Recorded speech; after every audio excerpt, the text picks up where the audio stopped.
En este programa vamos a analizar todos los aspectos de la comunicación no verbal. Cómo comunican los psicópatas, cómo negociar un secuestro, cómo hacer que una persona crea que ha tomado la decisión pero la has condicionado tú, cómo ver si tu hijo puede estar pasando por problemas en la escuela o siendo abusado por un familiar. En definitiva, todo lo que necesitas saber para dominar el comportamiento humano hoy en este episodio.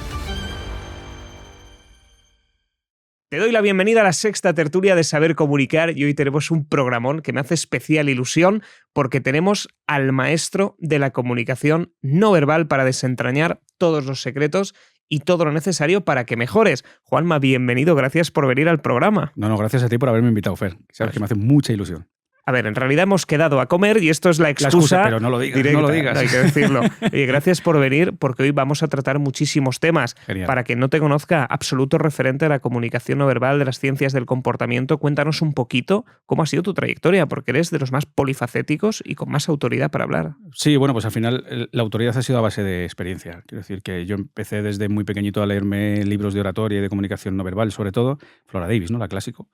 Y pues nada, sobre todo vi y me di cuenta que me venía muy bien el saber comunicar de una manera diferente para evitar ciertos conflictos cuando éramos niños. Es decir, muchas veces yo creo que había chavales que no me hacían nada porque no entendían lo que decía, porque subía 2 escalones por encima de ellos a lo mejor a la hora de comunicar. ¿Comunicación verbal o no verbal? ¿Te refieres? Ambas, eso es. ¿Qué es lo que ocurre más tarde? Bueno, yo continúo con mis estudios, continúo haciendo BUBICO y llega un momento en el que decido opositar a la Guardia Civil, donde efectivamente apruebo la primera y termino en una unidad de élite en la UCO. Ya sabe todo el mundo que he estado 18 años en la unidad centro operativa. Y allí es donde me formo con FBI, me formo con Mossos de Escuadra, con Policía Nacional, en todo lo relacionado con técnicas de comunicación orientadas sobre todo a la negociación y a generar confianza. ¿Qué es lo que ocurre?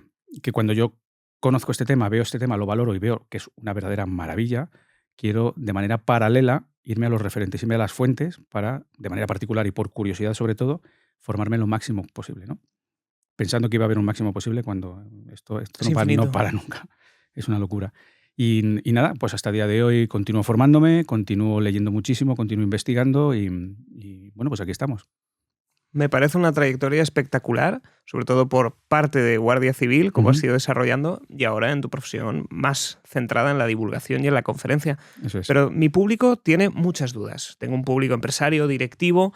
¿Cómo la comunicación no verbal nos puede ayudar a vender y a generar más ingresos? Bueno, pues porque al final nosotros tenemos que tener la capacidad de hacerle ver a la persona con la que estamos hablando y estamos interactuando por qué le puede venir muy bien todo aquello que yo le estoy vendiendo. Por ejemplo, yo necesito que tú veas cuáles van a ser las preciosidades que te voy a vender o aquello que te voy a vender o que me tienes que contratar que te va a venir bien a ti. Por ello no solamente cuestión de saber utilizar bien la palabra o la comunicación no verbal, sino hacer incluso un trabajo previo. Yo siempre digo que tu lógica no es mi lógica. Entonces yo tengo que tratar de venderte algo o más que de venderte no me gusta. Quiero que al final me compres porque tu lógica te va a decir que es la mejor opción en ese momento. No te tengo que convencer yo, te tienes que convencer tú. Luego mi comunicación tiene que ir orientada precisamente a que tú te des cuenta de esa opción, no a que yo te tenga que convencer sí o sí. Vale, ¿podrías poner un ejemplo para aterrizarlo? Pues simplemente, si yo, por ejemplo, quiero venderte este libro, yo no te voy a decir, es que este libro es muy bueno.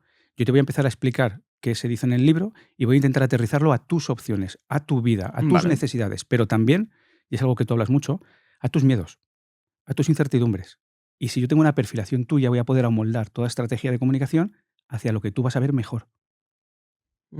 Y eso lo haces tú muy bien. Y entonces lo adaptas a los intereses egoístas de la audiencia. Siempre. ¿Cómo tenemos el mix? Porque hay gente que me pregunta, oye, tenemos la comunicación no verbal, tenemos la comunicación verbal, a grosso modo, pero en este caso, ¿cuál es más importante? ¿Cómo me venderías tú? Porque hay un estudio muy famoso que se desmontó, a ver qué opinas, que habla de solo el 7% es lo verbal, el resto es lo no verbal. Y se hizo en unas condiciones concretas. ¿Qué es lo que la mayoría de la gente dice, Fer? ¿Tú qué crees?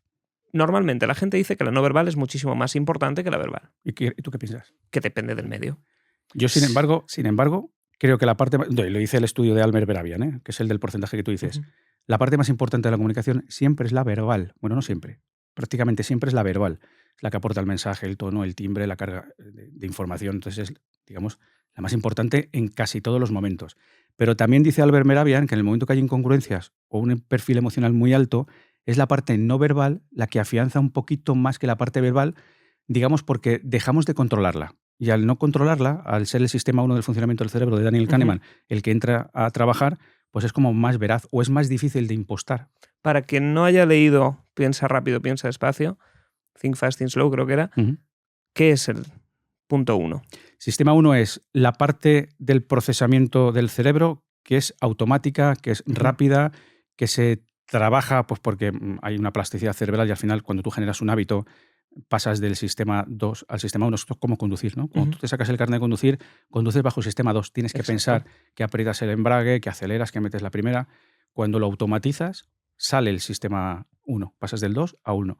Pues es este sistema 1 el que le vamos a dar una importancia tremenda en cuanto a veracidad, porque precisamente es automático, no lo controlamos. A nivel de comunicación no verbal, es eso lo que me va a dar fiabilidad en lo que está ocurriendo. ¿Qué es lo que ocurre? Que en muchas ocasiones la parte verbal es siempre o casi siempre sistema 2. Si eres hábil, puedes pasarlo al sistema 1. Si tú sabes escuchar, y es algo que tú también dices mucho, si tú dejas que la otra persona hable y hable y hable, va a hablar en mayor porcentaje en sistema 1. Y eso le hace vulnerable, porque va a dar información que quizá retuviera de otra manera o de Y otro entraría, momento. por ejemplo, si una persona está en una cena y se embriaga. Que está tomando unas cervezas a lo mejor y entonces se anula completamente ese sistema 2 y entonces es cuando empieza, por ejemplo, ahí tú has trabajado mucho con secuestros, negociaciones. Sí. ¿Nos podrías contar casos al respecto? ¿Cómo la comunicación no verbal ha aplicado en estas cuestiones, trucos? ¿Algún caso? Al final el objetivo de cualquier negociación, secuestros, extorsiones o empresarial, lo que sea, digamos que el punto clave es la generación de confianza. Vale, eso es lo más importante. Lo más importante. Vale. Yo tengo que generarte confianza a ti, Fer, porque... Y perdona, aún siendo secuestrador. Sí, siempre. O sea, la confianza... Claro, si tú vas a tomar una decisión, si tú no confías en la persona con la que estás hablando, no vas a dudar, vas a decir, me van a intentar engañar. Es decir, la confianza tiene que ser extrema, siempre. Siempre tienes que intentar que esté en primer plano. Para generar confianza tiene que haber una congruencia entre la parte verbal y la no verbal. Vale. Entonces, cuando una persona está nerviosa, está pensando lo que tiene que decir, está pensando en la estrategia, está pensando en cualquier otra cosa, menos lo que es en la otra persona, ¿qué es lo que suele ocurrir? Ahí hay un golpe que no conecta. Que no conecta. Es decir, hay una incoherencia en la comunicación, hay una incongruencia en la comunicación. Entonces, yo tengo que tener una autenticidad dirigida hacia la otra persona. Pero claro, ¿tú crees que se llevan de la mano la autenticidad y lo que yo te estoy diciendo de que tienes que tener planeado lo que tienes que hacer, lo que tienes que decir? Chocan. Tienes que trabajarlo mucho. Es decir, lograr encontrar el equilibrio es un nivel de maestría impresionante. Ahí está. ¿Pero se puede generar? Sí. Se puede generar. Eso yo le llamo autenticidad táctica. Muy buena. Es decir, yo tengo que ser auténtico o aparentemente auténtico. Tú tienes que percibir, tu cerebro tiene que percibir mi autenticidad, pero yo es porque la he trabajado y la he automatizado antes. Lo he hecho tantas veces que ya para mí es natural. Y es táctico. Es Obama. Sí. Es Obama. Obama es el caso más extraordinario desde pequeño, cómo se entrenaba. Es impresionante. Entonces, claro, cuando se hace un análisis de Obama, ¿cómo sonríe Obama? Obama cuando sonríe salen las patas de gallo, los ojos se le achinan, suben los pómulos, la sonrisa va hacia arriba. Una sonrisa Duchenne, sonrisa verdadera. Y mi pregunta ¿es verdadera? En absoluto, pero sabe lo que tiene que hacer. ¿Por qué? Porque es una autenticidad táctica. El cerebro de quien vemos a Obama nos dice, ese señor está sonriendo realmente. Y no lo es. Lo de Obama es impresionante. Sí, flipante. Hay muy pocas personas en la historia de la humanidad con un premio Nobel de la Paz con tantos asesinatos a sus espaldas. Creo que otro era Kissinger, pero Obama está ahí. Sí, hay que ser muy bueno para conseguir todo eso. Pero muy bueno, muy bueno. Y mantenerlo, ¿eh? Y quiero decir, ya es expresidente, sigue interviniendo a nivel público y sigue siendo exquisito en su comunicación. O sea, sigue una línea brutal de congruencia, de autenticidad y de generar buen rollo. O sea, es que es una persona que tú en cuanto la ves dices, es que es un señor muy polite, ¿no? Es, digamos, muy bien apreciado por nuestro cerebro. Pero para cualquier espectro político. Sí. Es curioso. Sí, o sea, damos esa autoridad solo por la presencia. Volviendo al tema de secuestros, tenemos que lograr generar esa confianza. Entiendo, tú estás negociando para liberar, por ejemplo, a un rehén y tienes delante vía telefónica o en otro medio al secuestrador. ¿Cómo logramos transmitirle esa confianza? ¿O es él la que te lo ha de transmitir a ti?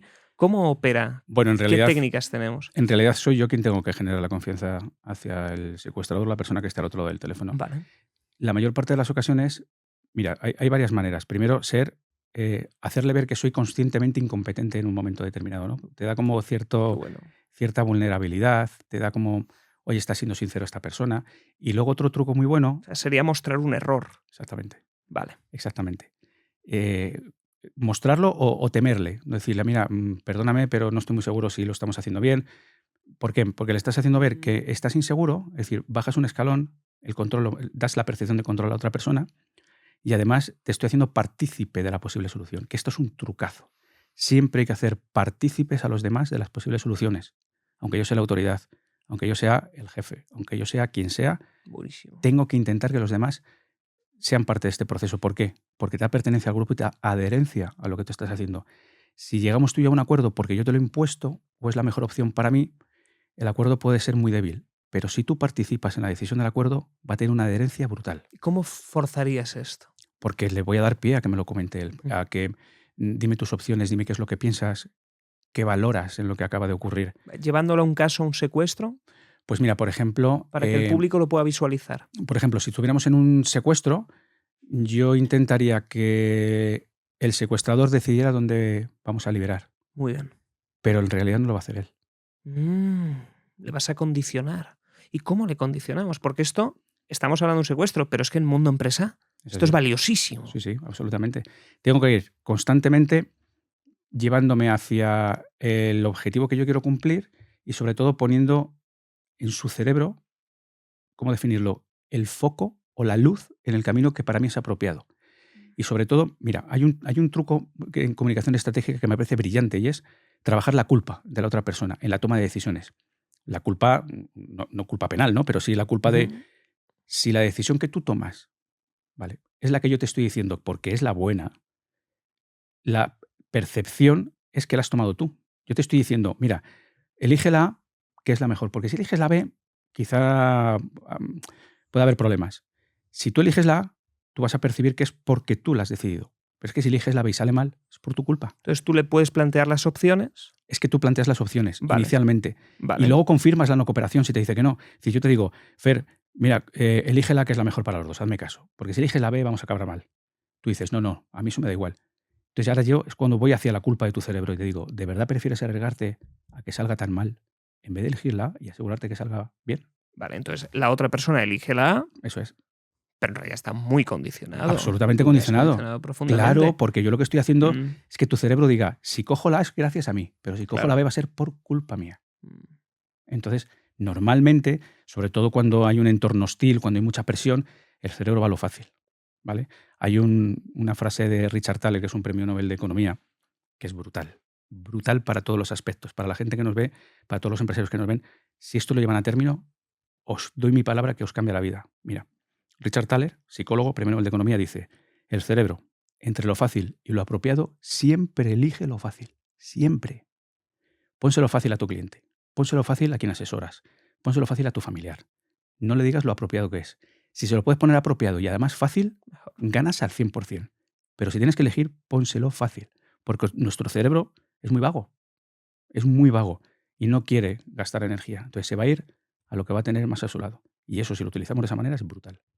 Como estás viendo, la comunicación no verbal es fundamental, porque es un complemento maravilloso a la comunicación verbal. Cada vez que sales a un escenario, cuando negocias con tu jefe o, en definitiva, también vas a una reunión donde necesitas imponer esa opinión que tú tienes. Todo esto se ha de trabajar, necesitas las estructuras, saber cómo iniciar, cómo presentarte, dónde lanzar el mensaje importante y saber cómo cerrar. Todo lo que te explico en mi curso online de oratoria, donde hay más de 4.000 alumnos inscritos, entre ellos los mejores directivos y empresarios de España y del mundo, y al que puedes acceder todavía antes de que lo cierre. Te dejo el enlace en la descripción o en fermiralles.com/curso y también en el QR si lo estás viendo aquí en pantalla. Seguimos con el episodio. Impresionante. Entonces ya tenemos que el secuestrador toma la decisión de ir a lo mejor al punto de liberación A frente al punto de liberación B. Claro. Condicionado. Eso es. Y encima se siente parte del grupo que ha tomado la decisión, se cree el liderazgo y mando. Y se lo estás poniendo fácil porque le estás dando la salida. Claro.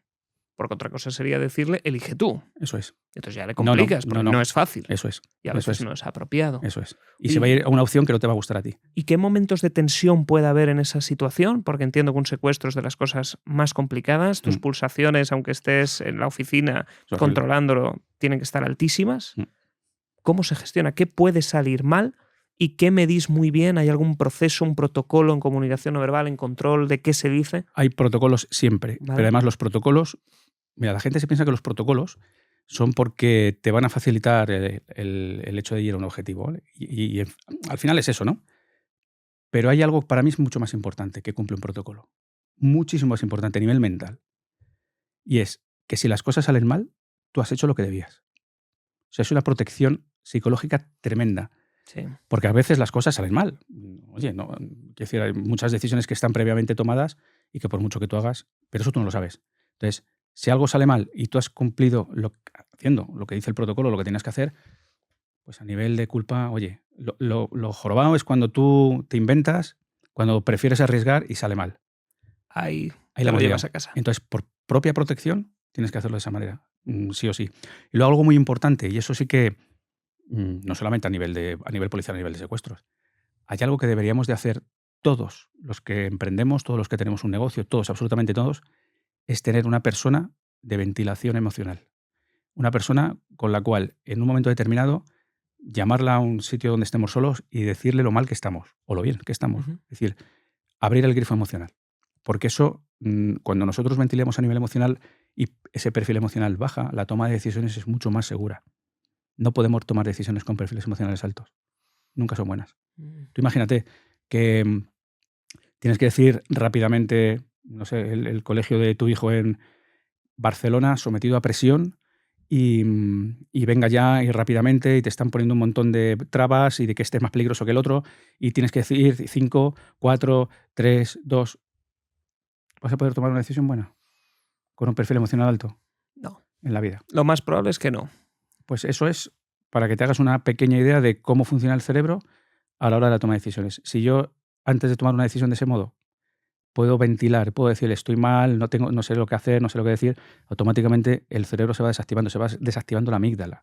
Entonces, en el momento que se activa la amígdala, pasa el plano racional a elevarse un poquito más. ¿Y cómo podemos hacer eso si estamos en plena negociación? Porque en las negociaciones suele haber muchos sesgos de urgencia, de escasez, Sí. de tiempo, detonadores y a veces, y sobre todo en los casos policiales, ahí hay emoción. Tenemos que llevar nosotros la batuta del ritmo y del tiempo. Vale.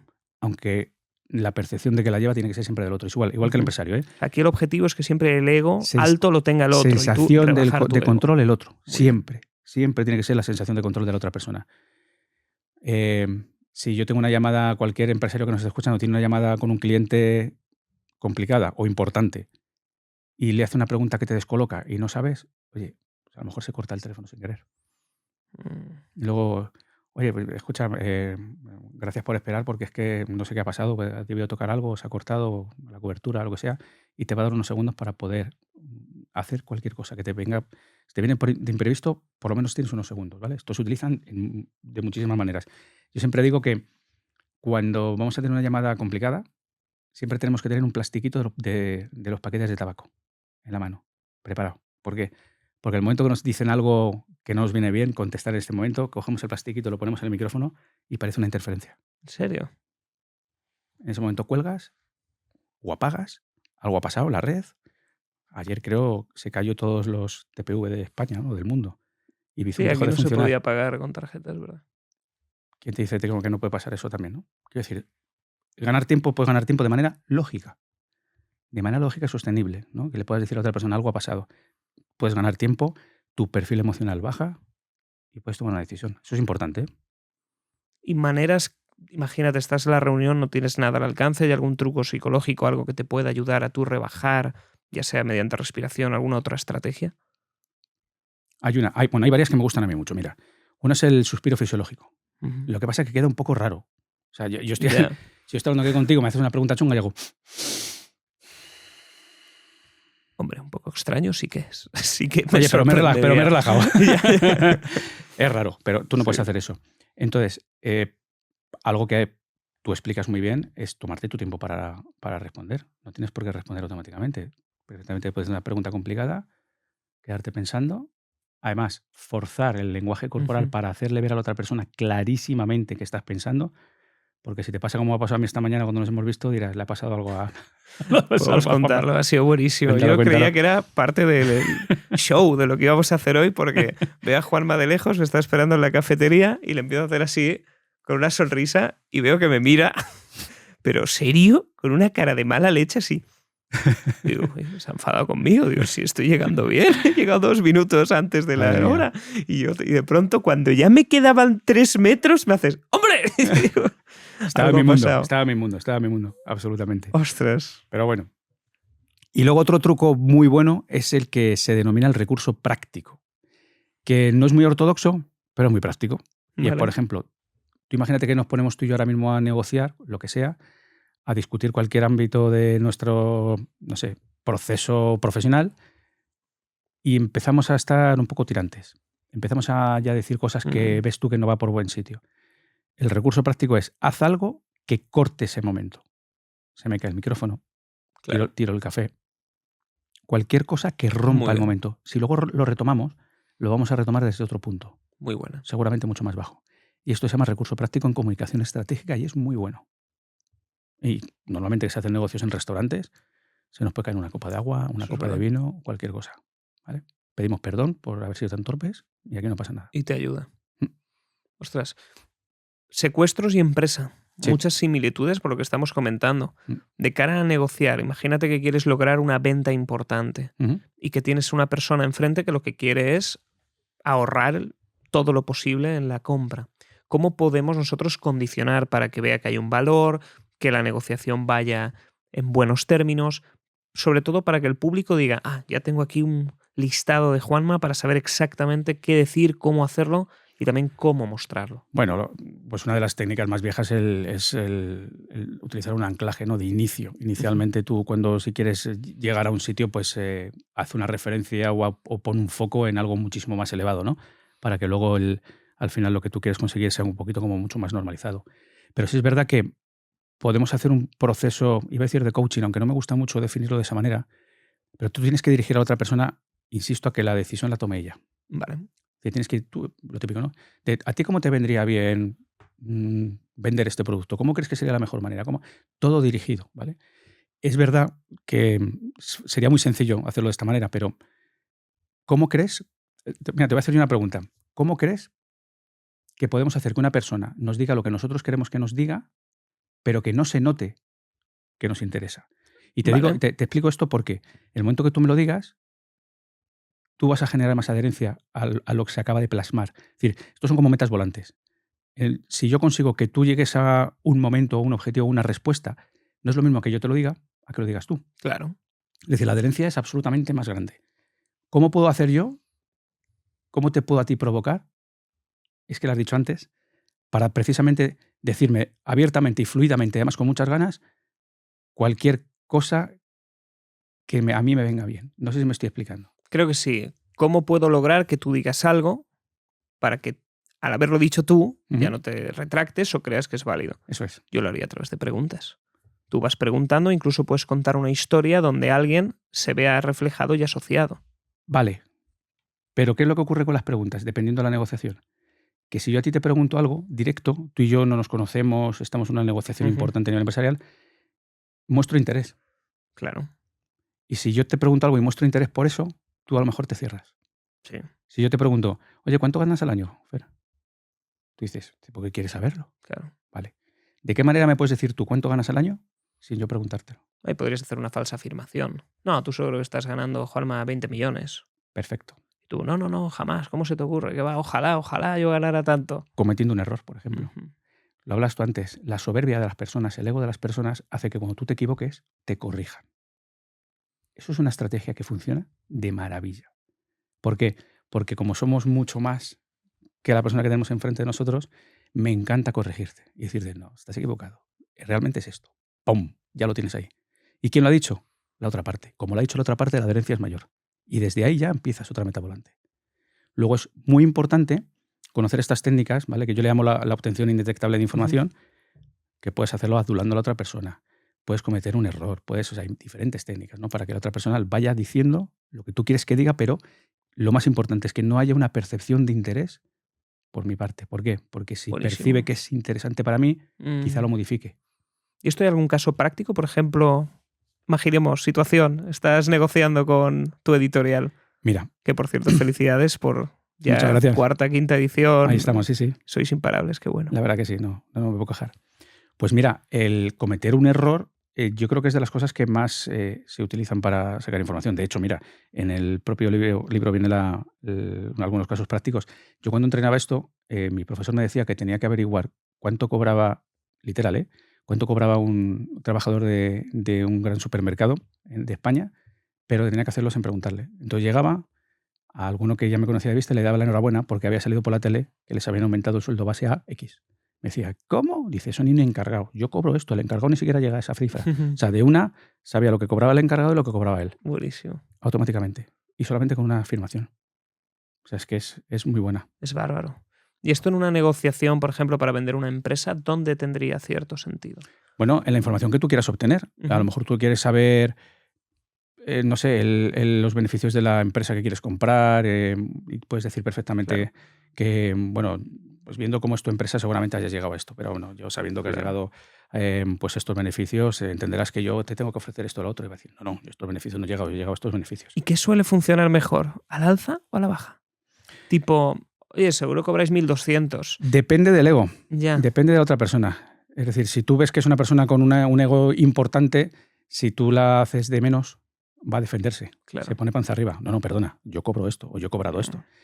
Y si luego el interés es que te perciba como que gana menos, te lo va a decir enseguida. No te equivoques, que yo no gano ese dinero, yo gano mucho menos. Porque además ven el peligro. Entonces tienes que jugar con eso. Y entonces si tuviéramos cero conocimiento luego de la otra persona, entiendo que tiramos por lo alto para que corrija lo bajo siempre. Y es como un pequeño comodín. Eso es. Ostras, esto es buenísimo, porque Sí. tenemos una herramienta de negociación brutal, fantástica. Brutal. Y además es atacando a lo que tú dices muchas veces, que al final es al ego de la persona. Para mí todos somos egos con piernas y si tú sabes controlar bien el ego de los demás, puedes lograr victorias, adulándole, halagándole, el 20% de la conversación lo haces tú, le das el 80% y te preocupas, y eso puede ser bastante profundo. Sí. Además, en el momento que halagas, te vienes arriba y haces lo que dices tú, ¿no? El 20% de hablar y que el otro el 80% se tire hablando y te dicen, vamos, hasta lo que han desayunado. Antes has mencionado una cosa, y a ver hasta qué punto discutimos aquí o debatimos de manera sana, y has mencionado, justamente le digo de manera condicionada las dos opciones. Hablábamos del secuestro. Y has preguntado, ¿de verdad vas a dejar que todo salga mal? Algo similar, apelando a su culpa. Sí. Yo entiendo el marco de la negociación de un secuestro. Pero ¿qué pasa si lo llevamos a la empresa? Sí. Con civiles, con gente que tiene sus sueños, sus ilusiones, y de pronto llega tu jefe, y hablaremos del número de psicópatas que existen en las corporaciones, y de pronto te dice, ¿de verdad, Juanma, vas a cargar con la culpa de no haberte quedado estas horas extra? ¿De verdad vas a cargar en la conciencia tuya el hecho de que si no dedicas o haces bien tu trabajo hay una persona que no vuelva a su casa por una mala negociación? ¿Dónde está el límite de la ética? Eso te iba a decir, el límite moral. Pues hombre, yo creo que eso es peligroso si me lo plantean de esa manera, porque si luego sale mal, y sea o no por mi culpa, la culpa me la voy a echar yo. Totalmente. Entonces eso sería muy peligroso por parte de ese jefe. Pero como has hablado de jefes psicópatas, a mí no me extrañaría nada que esa frase fuera de un jefe psicópata, absolutamente. Si a mí me hacen eso, me hacen polvo. Es decir, si a mí me dicen esa frase, primero porque me van a dar que pensar, porque voy a pensar, no sé si tiene razón o no, voy a decir, entonces me quedo o no me quedo, hago o no hago. Es decir, y vas a estar en una situación jorobada. Es decir, sí, puede ser un pelotazo importante. Porque esto yo lo he visto. Sí. Yo lo he visto en empresas. Creo que leí un estudio, no sé hasta qué punto, muy respaldado, pero que hablaba de que aproximadamente el 15% de las empresas están conformadas por psicópatas integrados. Y lo vi un número alto, pero me cuadra, sobre todo a medida que vas ascendiendo a puestos de dirección. ¿Cómo podemos detectar estos perfiles psicopáticos en una empresa? ¿Cuál es la principal característica de un psicópata, Fer? Falta de emoción, falta de empatía, falta de... No del todo. Ahora te explico. Es que o una pequeña anulación. Un psicópata, digamos, el punto común de un psicópata es la falta de culpa.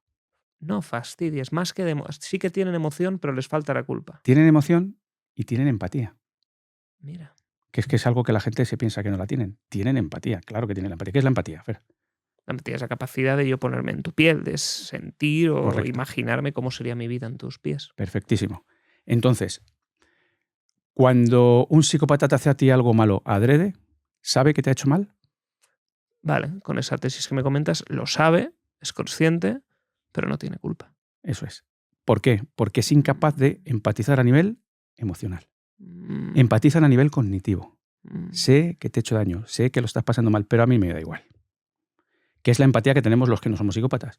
Que sabes que te he hecho daño, sabes que te he podido hacer algo y encima estoy jorobado porque... Sí, te quedas 3 días hecho polvo. Exactamente. Eso es lo que carecen. Por eso son tan buenos a la hora de escalar en empresas. Porque esa culpa no les frena nunca. Nunca. Entonces no tienen culpa. Toleran muy bien la incertidumbre. Tienen emociones. Emociones no empáticas, no sociales. ¿Tienen alegría? Sí, pero por mí, no por ti. O sea, yo me alegro por mí, porque he conseguido algo. O sea, es un mundo muy centrado en ellos. Claro, es que los psicópatas son narcisistas, absolutamente. Claro. Entonces, cuidado con que la gente piense que no tienen emociones, que no empatizan, porque sí. Pero propias. Exactamente. Vale. Propias, por su propio interés. Entonces, ¿cómo podemos detectar a un psicópata? Si es un psicópata integrado, donde la epigenética ha hecho un buen trabajo, no le vamos a detectar. Porque van a saber qué es lo que tienen que hacer en cada momento, qué es lo que tienen que decir en cada momento, y además hay casos en los que ni siquiera ellos mismos saben que son psicópatas. Ya. ¿Vale? Entiendo que habrá grados. Sí, es un abanico, efectivamente. James Fallon es un psicólogo que hizo un estudio sobre qué ocurría en el cerebro de los psicópatas y en los que no eran psicópatas, cuáles eran las diferencias. Y fue muy curioso porque, me voy a inventar el número, 20 cerebros 20 psicópatas a los que voy a estudiar el cerebro y 19 personas a las que voy a estudiar el cerebro. Me falta una. Venga, pues me pongo yo. ¿Vale? ¿Qué es lo que pasa? Que saca un patrón de los psicópatas y saca un patrón de los no psicópatas a nivel de funcionamiento del cerebro. Pero se da cuenta que un cerebro de los no psicópatas corresponde al de los psicópatas. Y era el suyo. Y era el suyo. Se dio cuenta en ese momento que él era un psicópata. No fastidies. No lo sabía. Pero él pensaba que sí que tenía esa sensación de culpa, de cierto remordimiento, conexión emocional. Él era un psicópata integrado en donde la epigenética, el ambiente, había sido muy favorable. Es decir, había recibido muchísimo cariño, muchísimos valores, le habían educado en las normas, pues en todo lo emocional, ¿no? Entonces, la epigenética tiene mucho mayor peso que la parte genética a nivel de comportamiento, a nivel de psicopatía. El problema es cuando no te lo frenan, ¿no? Cuando hay es un detonante, ¿no? Richard Kuklinski, por ejemplo, que era un psicópata paranoide, pues la epigenética era malísima, pues que lo que convirtió en un señor que mató a más de 200 personas. Esa es la diferencia. Y como muy bien dices, el 15% más o menos de las escalas ejecutivas y directivas de las empresas son psicópatas. Integrados son integrados, pero psicópatas. Y eso está demostrado. Y es que entre el 1 y el 3% de la población general es psicópata. Es un número enorme. Si hay que echar 50 millones de personas en España, el 3%... hablamos de 1,5 milloos, ¿no? Pero es curioso que luego se junten todas en política y en la empresa. Sí, es bastante curioso. Dios los quería y ellos se juntan. Sí, a ver, donde haya poder va a haber esas sensaciones. Es que el poder es lo que les llama a este tipo de perfiles. El poder, y el poder político ¿Qué es hay enorme. en el poder para que a un perfil de este estilo le guste ir? Como abejas a la miel. Pues la sensación de estar por encima de los demás. Mira, por ejemplo, el psicópata que mata por placer, mata por poder. Porque se siente poderoso a la hora de matar a una persona, a la hora de vejarla, a la hora de hacer barbaridades con ella. Se siente muy por encima de ella. Esa sensación de poder les encanta. ¿Por qué? Porque como un psicópata carece de sensaciones, de muchas sensaciones, no las pueden percibir bien, la única manera que tienen de percibir sensaciones es cuando están machacando a los demás. Les da esa sensación de poder. O sea, tienen que llegar a sensaciones extremas. Es que en algunos casos esas sensaciones tan extremísimas son sensaciones vinculadas incluso al sexo. No fastidies, están vinculadas. Es que de repente a lo mejor ha habido algún psicópata que no ha tenido ningún tipo de excitación sexual hasta que ha matado a alguien y ha tenido una erección matando a una persona. Y eso ha sido lo peor que le ha podido ocurrir. Porque ya lo ha asociado. Claro, lo asocia y lo repite. Exactamente. Entonces eso es brutal. Eso es brutal. La búsqueda de sensaciones es una de las características de la psicopatía. De hecho, que no se me enfade nadie, por favor. Mira, como has dicho tú muy bien antes, esto es un abanico, ¿no? Es una escala. La psicopatía está desde los que son poco empáticos al psicópata puro, ¿no? Los que somos policías, los que están en emergencia, los pilotos de Fórmula 1, de motos, los que tienen un perfil psicopatía un poquito más alto por la búsqueda de sensaciones, ¿no? Esa velocidad, ese rozar el peligro, como que gusta, ¿no? No sé, el policía o el señor de las ambulancias de emergencia que va a un aviso importante y le llena la adrenalina y esa intervención. Eso es cierto perfil psicopatía en positivo, ¿eh? No tiene que ser psicópata negativo ni mucho menos. Pues no, pues eso, cuanto más vas escalando dentro de esa pirámide, ¿no? O de esa escala, ¿no? Del 10 al 1, pues cuanto más te acercas al 1, pues más cosas vas teniendo, quizá más peligrosas, ¿no? Que en su suma son todavía más peligrosas. Entonces yo estoy convencido que todos estamos rodeados de todo el espectro de la psicopatía. Yo estoy convencido que cerca de ti hay unos cuantos psicópatas del grado 1, del grado 2 y hasta el 10, seguro. O sea, yo que era incapaz de subirme a una montaña rusa, yo soy psicópata en negativo, entonces, de algún modo. Sí, entonces creo yo que me tenía que quedar abajo viendo cómo la gente nunca disfrute las sensaciones sí. extremas. Sí. Así es, tal cual. Y luego hay estudios, y esto ya como curiosidad, por ejemplo, un psicópata, ¿qué tipo de café tomaría un psicópata? ¿Tú qué crees? Esto acabas de dar en mi tema. No tengo... A ver, si va por sensaciones... Va por sensaciones. Justo, búsqueda de sensaciones. Uy, a ver si descubro que mi mujer es psicópata. ¿No será el pumping chai latte matcha con triple caramelo? No, mucho más sencillo. Un café americano puro. Ni siquiera. Un cortado. No, un solo. Y sin azúcar. Por sensaciones. Sí, pero por favor, eso no significa que quien tome este café es un psicópata. No. Vaya, pues acabo de dar el clavo. O sea, quiero decir, no es bidireccional. Quiero decir que muchos psicópatas se ha visto que optan por este tipo de bebidas, de café, ¿no? Un café amargo, un café que no echan azúcar, que es muy intenso y es más típico de psicópatas que de otra cosa, pero que no es, insisto... que no es un indicador, pero sí que eso es. Una persona con estas características tendería aquí. Eso es. El otro día analizaba, no sé dónde lo escuché, me pareció brillante, que planteaban la comparativa. Y es, Juanma, si tú tuvieras que ser operado a triple bypass, corazón abierto... lo tengo claro, un psicópata. Un psicópata integrado en toda regla. Siempre. Que te considera un número y vámonos. Escucha, incluso... Esto es un poco más polémico, ¿eh? ¿Tú qué preferirías? Vamos a meter un lío. A ver. ¿Tú qué preferirías? ¿Un presidente del gobierno psicópata o no psicópata? Depende de la situación. Si estamos en guerra, yo prefiero que seas el tío más tarado. Ojo, si estamos en guerra, nos intentan invadir y tienes mínimo sentimiento patriota y quieres defender a tu gente, porque para mí eso es lo mínimo, otra cosa es que ya decidas que aquí sea un jaleo, yo quiero a un psicópata que defienda el país, pero hasta las últimas consecuencias. Perfecto. Desde mi punto de vista. Perfecto. Opino exactamente igual que tú. De hecho, mira, yo siempre hago la misma analogía. Si mi presidente del gobierno tuviera el botón rojo nuclear aquí y lo tiene que apretar, o tiene la opción de apretarlo, ¿cómo quiero que lo apriete? ¿Mediante una respuesta emocional o mediante la lógica? Para mí la lógica. Absolutamente siempre. ¿Por qué? Porque un calentón lo puede tener cualquiera y apretar un botón por un calentón es un puñetero peligro. Oye, y viendo esto, leí un paper hace años que hablaba que el 95% de las decisiones que tomábamos por instinto solían ser acertadas. ¿Cómo de correcto es esto? Porque hay una respuesta emocional, estamos hablando del sistema 1 de Kahneman. Eso es. ¿Qué hay detrás? Porque estaba hablando del intestino y era un estudio indio que hablaba de cómo el intestino también tiene neuronas y cómo al final acabas operando respecto a las emociones viscerales. Y decía que el 95% eran acertadas y que luego la cagábamos a la hora de racionalizar. Entonces, para que no parezca un contraste de una a otra, ¿cómo lo ves? Absolutamente cierto, pero es que eso cada vez tiene más evidencia científica. Vale. Mira, ¿tú sabes quién es Chris Voss? ¿Te suena? Sí. Un librazo, ¿no? Rompe las barreras del no. Él explica en su publicación que a sus alumnos les hace negociar por $10. Y les dice, la condición es que solamente tenéis una oportunidad de llegar a un acuerdo y 2, tiene que ser una negociación lógica. No puede ser emocional, ¿vale? Entonces todos negocian y llegan a diferentes acuerdos. Y le dice, bueno, pues contadme cómo ha ido la negociación. Y ellos dicen, bueno, pues mira, yo le he ofrecido 5 y ha aceptado 5. Ha aceptado, pues bueno, ya está. Vale, ¿y vosotros? Pues yo le he ofrecido $1 y me ha mandado la mierda. Claro. Porque ha dicho que eso es una mierda y que nada. Vale. Diferentes respuestas y él dice, bueno, pero ¿me aseguráis que han sido decisiones racionales y la negociación es racional, no? Sí. Dice, eso nada.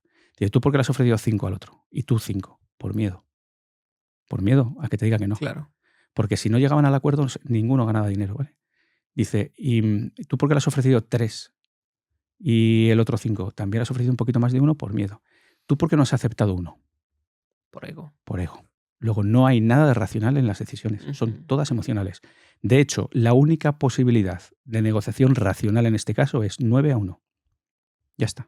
Y los dos tienen que decir que sí. Ya está. Porque uno recibe $1 que no tenía y el otro se quedó. Tal cual. Entonces, demuestra que nunca tomamos decisiones racionales. Nunca es nunca. De hecho, mira, hay un estudio de Antonio Damasio que dice que en el momento que tenemos una lesión en el lóbulo prefrontal, dejamos de jerarquizar la información y, por tanto, dejamos de tomar decisiones racionales. ¿Esto qué significa? Cuando no jerarquizas la información es que no te emocionas con la información, no la sopesas, Claro. no puedes valorarla. Luego, para tomar una decisión racional es necesario siempre emocionarse, siempre. Por tanto, eso de que tomamos decisiones racionales en la santa vida. Y luego dices muy bien, el tema de a nivel intestino. O sea, la interocepción es uno de los sentidos extras. Ya no es la vista, el olfato, el gusto. Interocepción son los órganos que tienen neuronas, como puede ser el estómago, los intestinos, el corazón, etcétera, informan a través del nervio vago a la parte consciente del cerebro para la toma de decisiones. Pero fíjate quién se mueve antes. El estómago. Es brutal.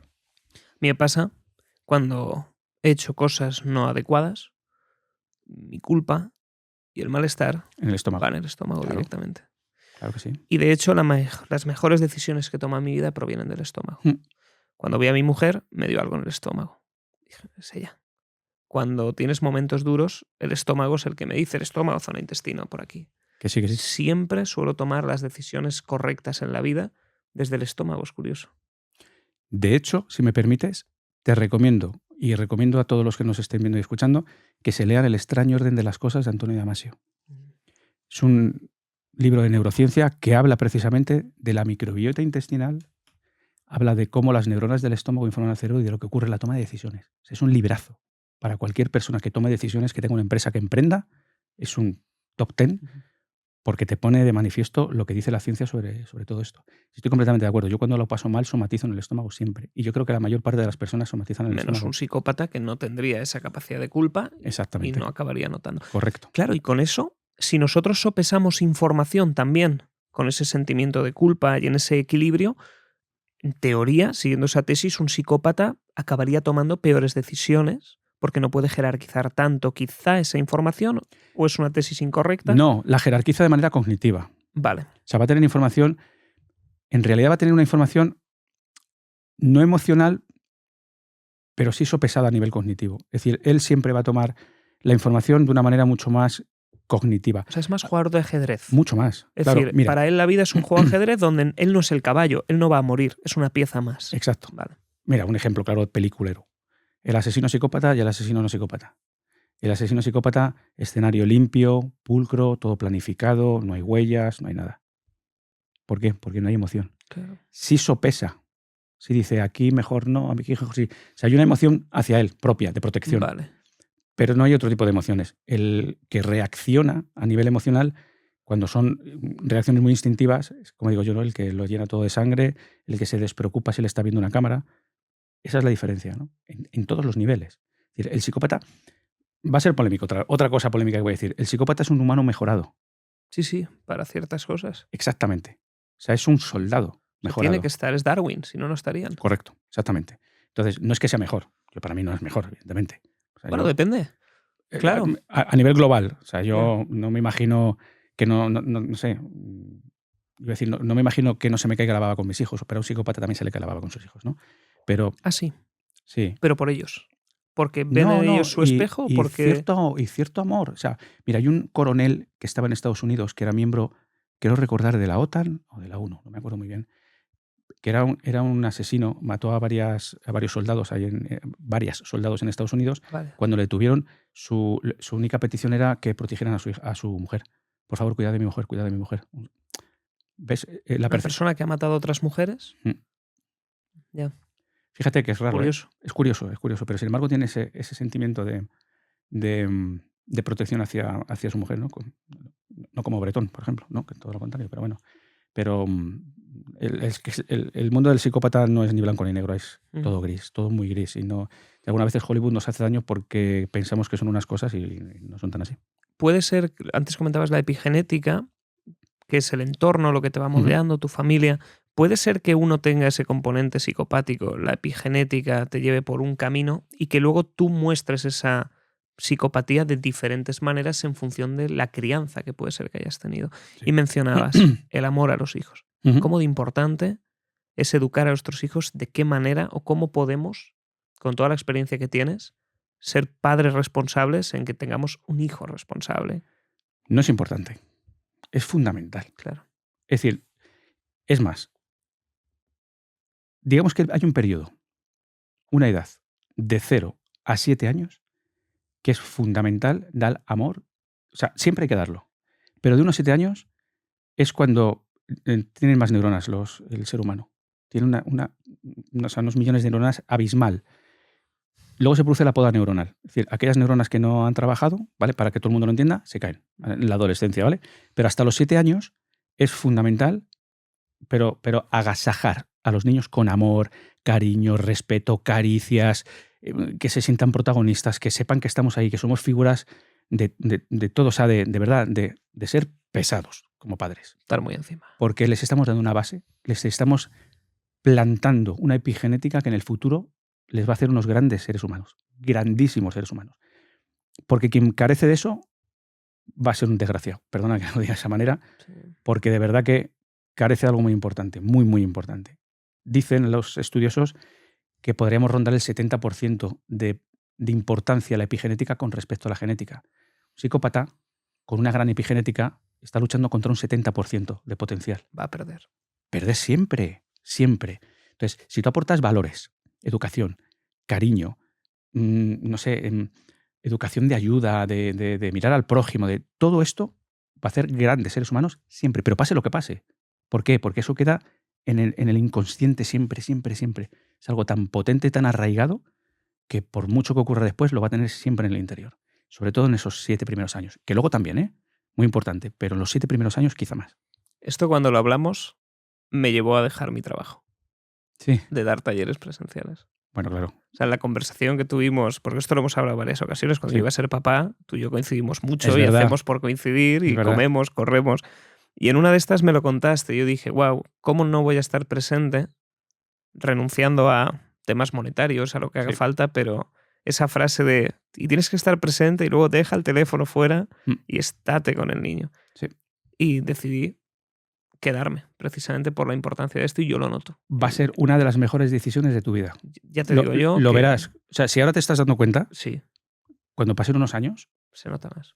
vas a flipar. Yo lo noto ya no solo por él, por mí. No, claro. Pero por todo, y por tu mujer, Sí. y por todo, porque es que es natural, es lo que tiene que pasar. Y joder, y es súper generoso que hagas una renuncia a muchas cosas que otros hacen la dirección contraria. Sí. Me parece súper generoso que lo hagas de esa manera. Y va a tener su fruto seguro al 100%. Yo Seguro, es que ¿eh? al final yo sí que he crecido y he tenido la suerte de que mis padres me han dado mucho amor y sé la sensación que es el poder estar con el niño. Y me pasaba que viajaba mucho y cuando volvía a casa el niño no me hacía ni caso. Pero es que no se acordaba de quién era yo, sobre todo porque viajé Ya, tío. mucho en los primeros 6 meses, Mm. hasta que dije, se acabó.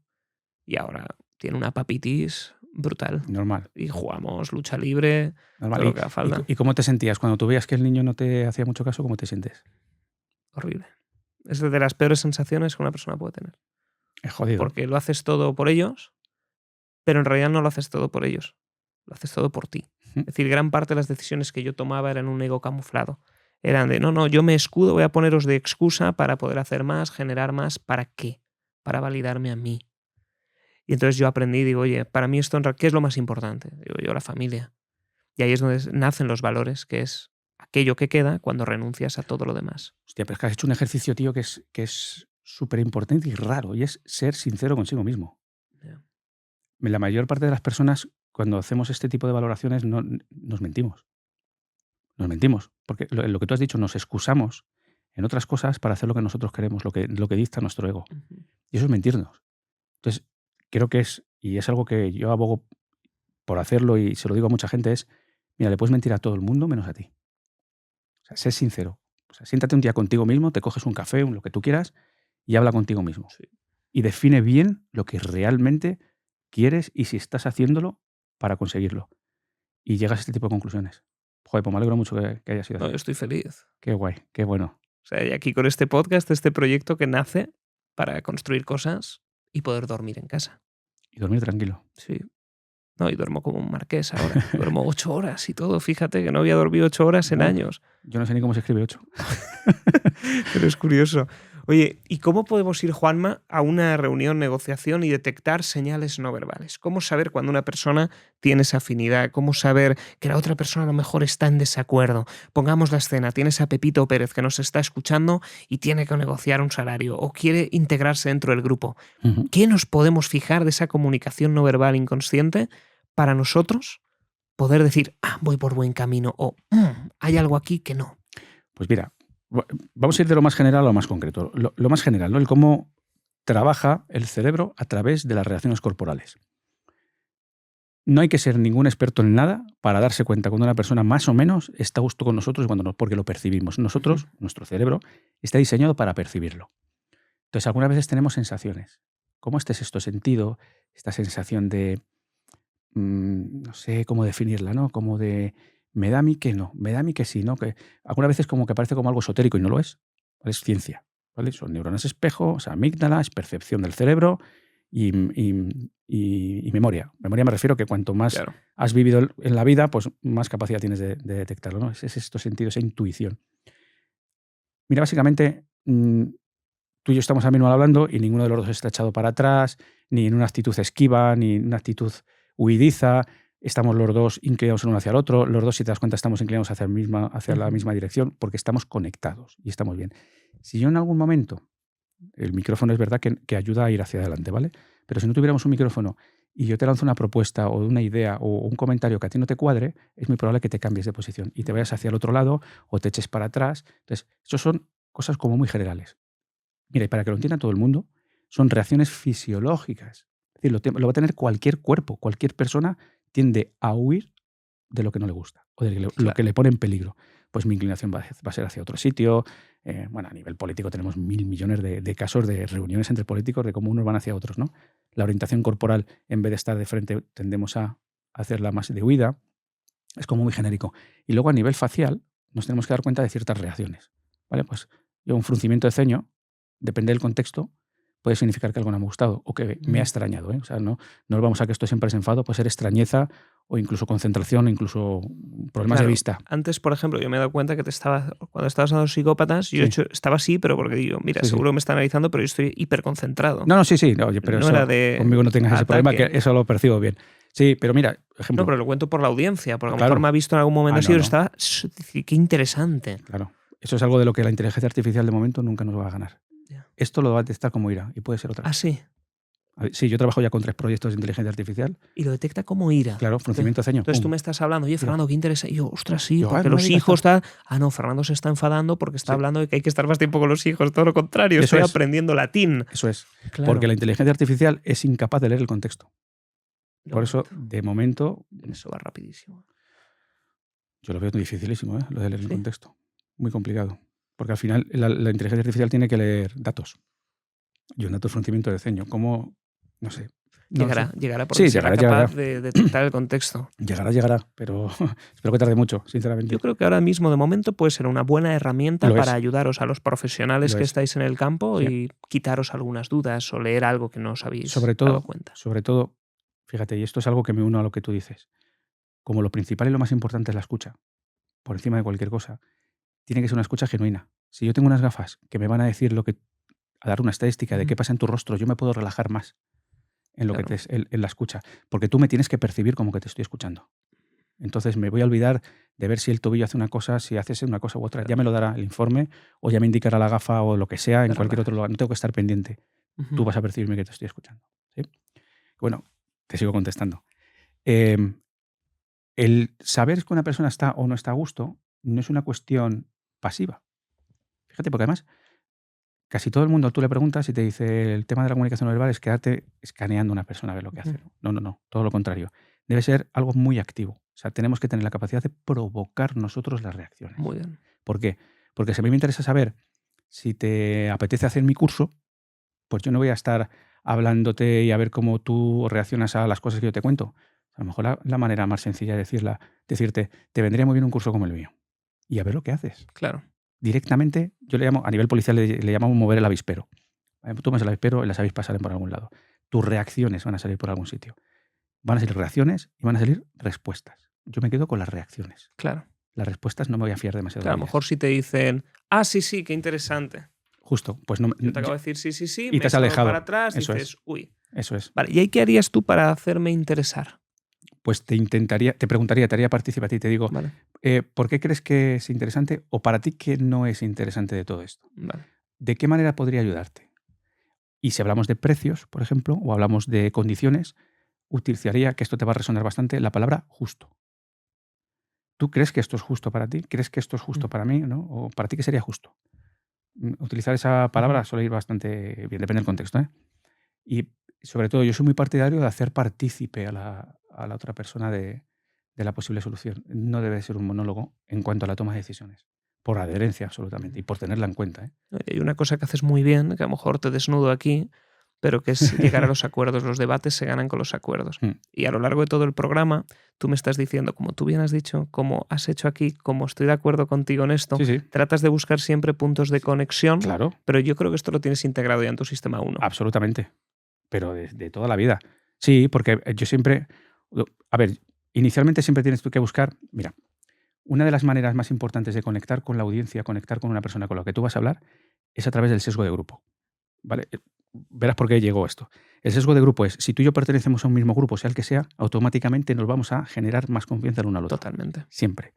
¿Eso qué significa? Pues que en el momento que yo soy capaz de buscar nexos que tengamos o cosas en común que tengamos, yo ya puedo utilizar toda esa información a nivel verbal, digamos, para generar un ambiente.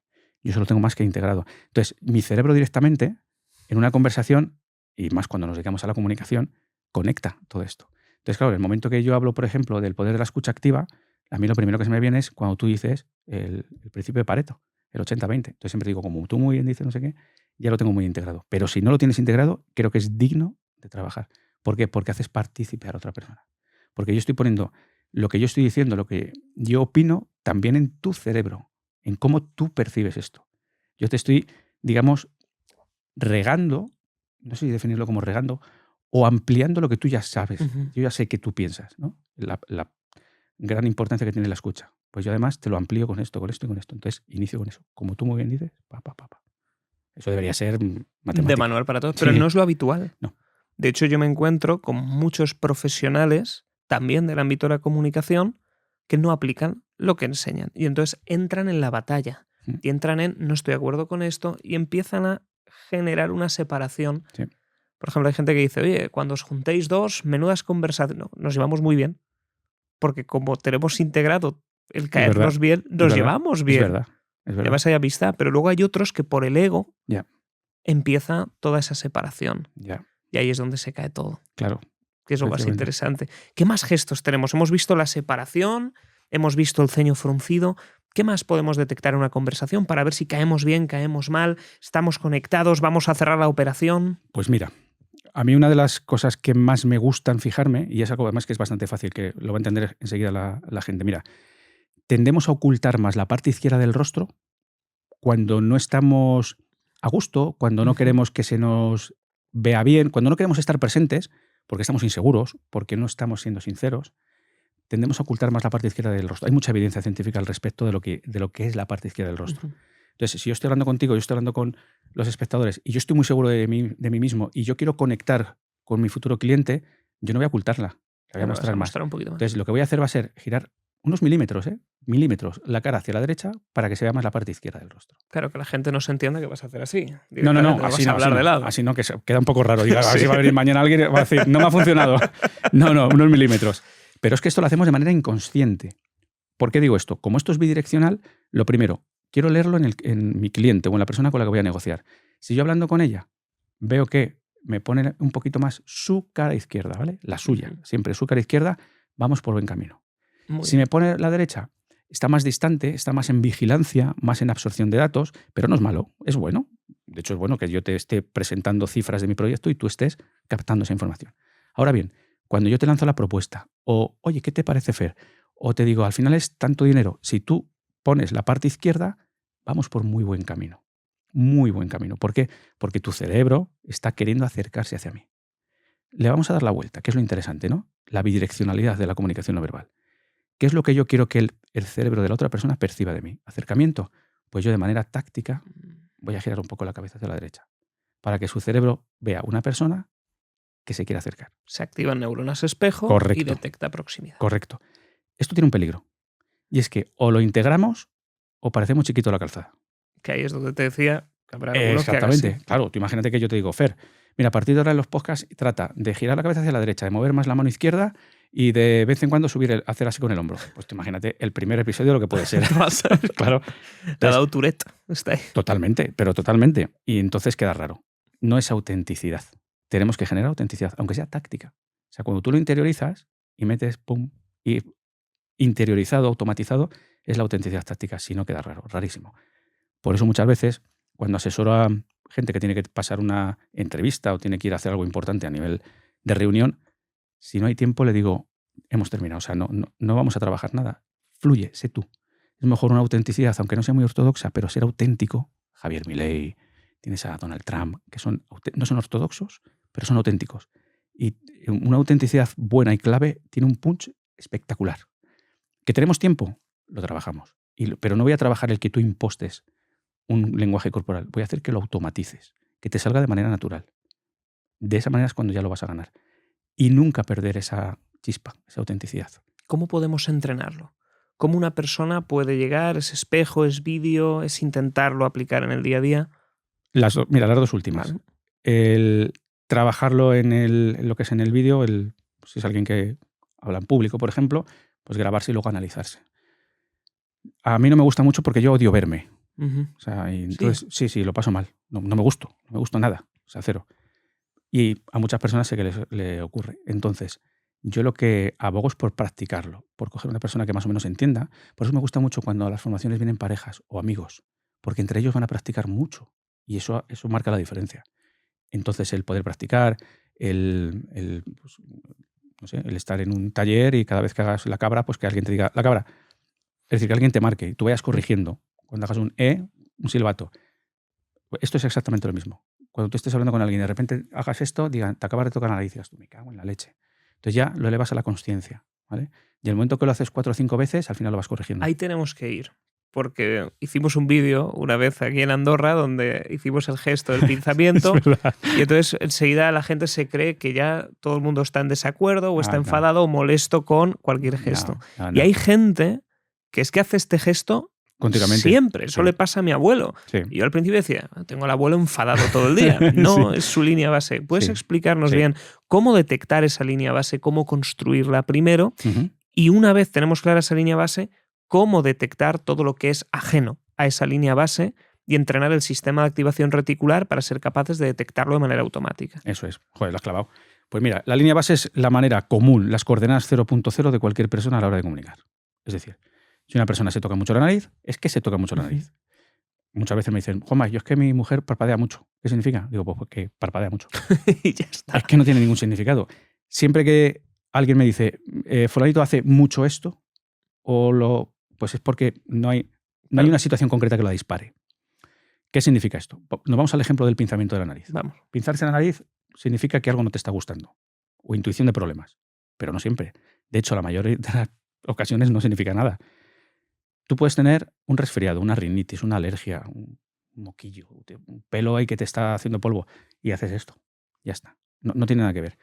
¿Qué es lo que ocurre? Si es una persona que cada 2 por 3 está haciendo esto y tú no percibes que haya habido nada anterior que le pueda disparar, pues es su línea base. Sencillo, muy sencillo. Otra manera de poder efectuarlo. Si yo estoy 25 minutos hablando con un cliente y no se toca la nariz en ningún momento, y se toca la nariz cuando le digo son 25.000 euros. Y hace así. Y hace así.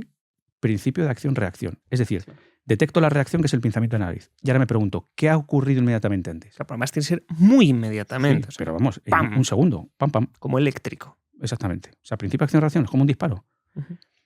Entonces, yo me pregunto, ¿qué acaba de ocurrir para que yo pueda leer esto? Que le he dicho el precio. Me cuadra. Si yo lo veo y digo, ¿qué acaba de ocurrir? Pues no lo tengo claro, no lo leo. No lo leo, porque podemos incurrir en errores y la podemos liar. Claro. Entonces, no se tiene que hacer. Entonces, ¿cómo genero la línea base? Primero, si tú conoces a la persona, tú ya sabes o percibes cómo es. Lo tienes claro. Tú no hay que buscar nada. Solamente tienes que observar. Si hay algo que te llame la atención, que no te llame la atención, pues si estás así todo el rato te va a llamar la atención. Haga lo que haga, te va a llamar la atención.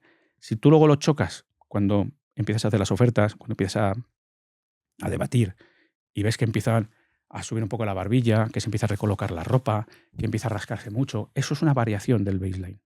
A lo mejor no sabes lo que significa, pero sabes que algo está pasando. Y ya es mucho. Ya es mucho. Porque a lo mejor lo único que tienes que hacer es preguntar. Oye, ¿hay algún desacuerdo? ¿Hay algo que te quieras preguntar? ¿Hay algo que no te cuadre? ¿Hay algo que me quieras decir?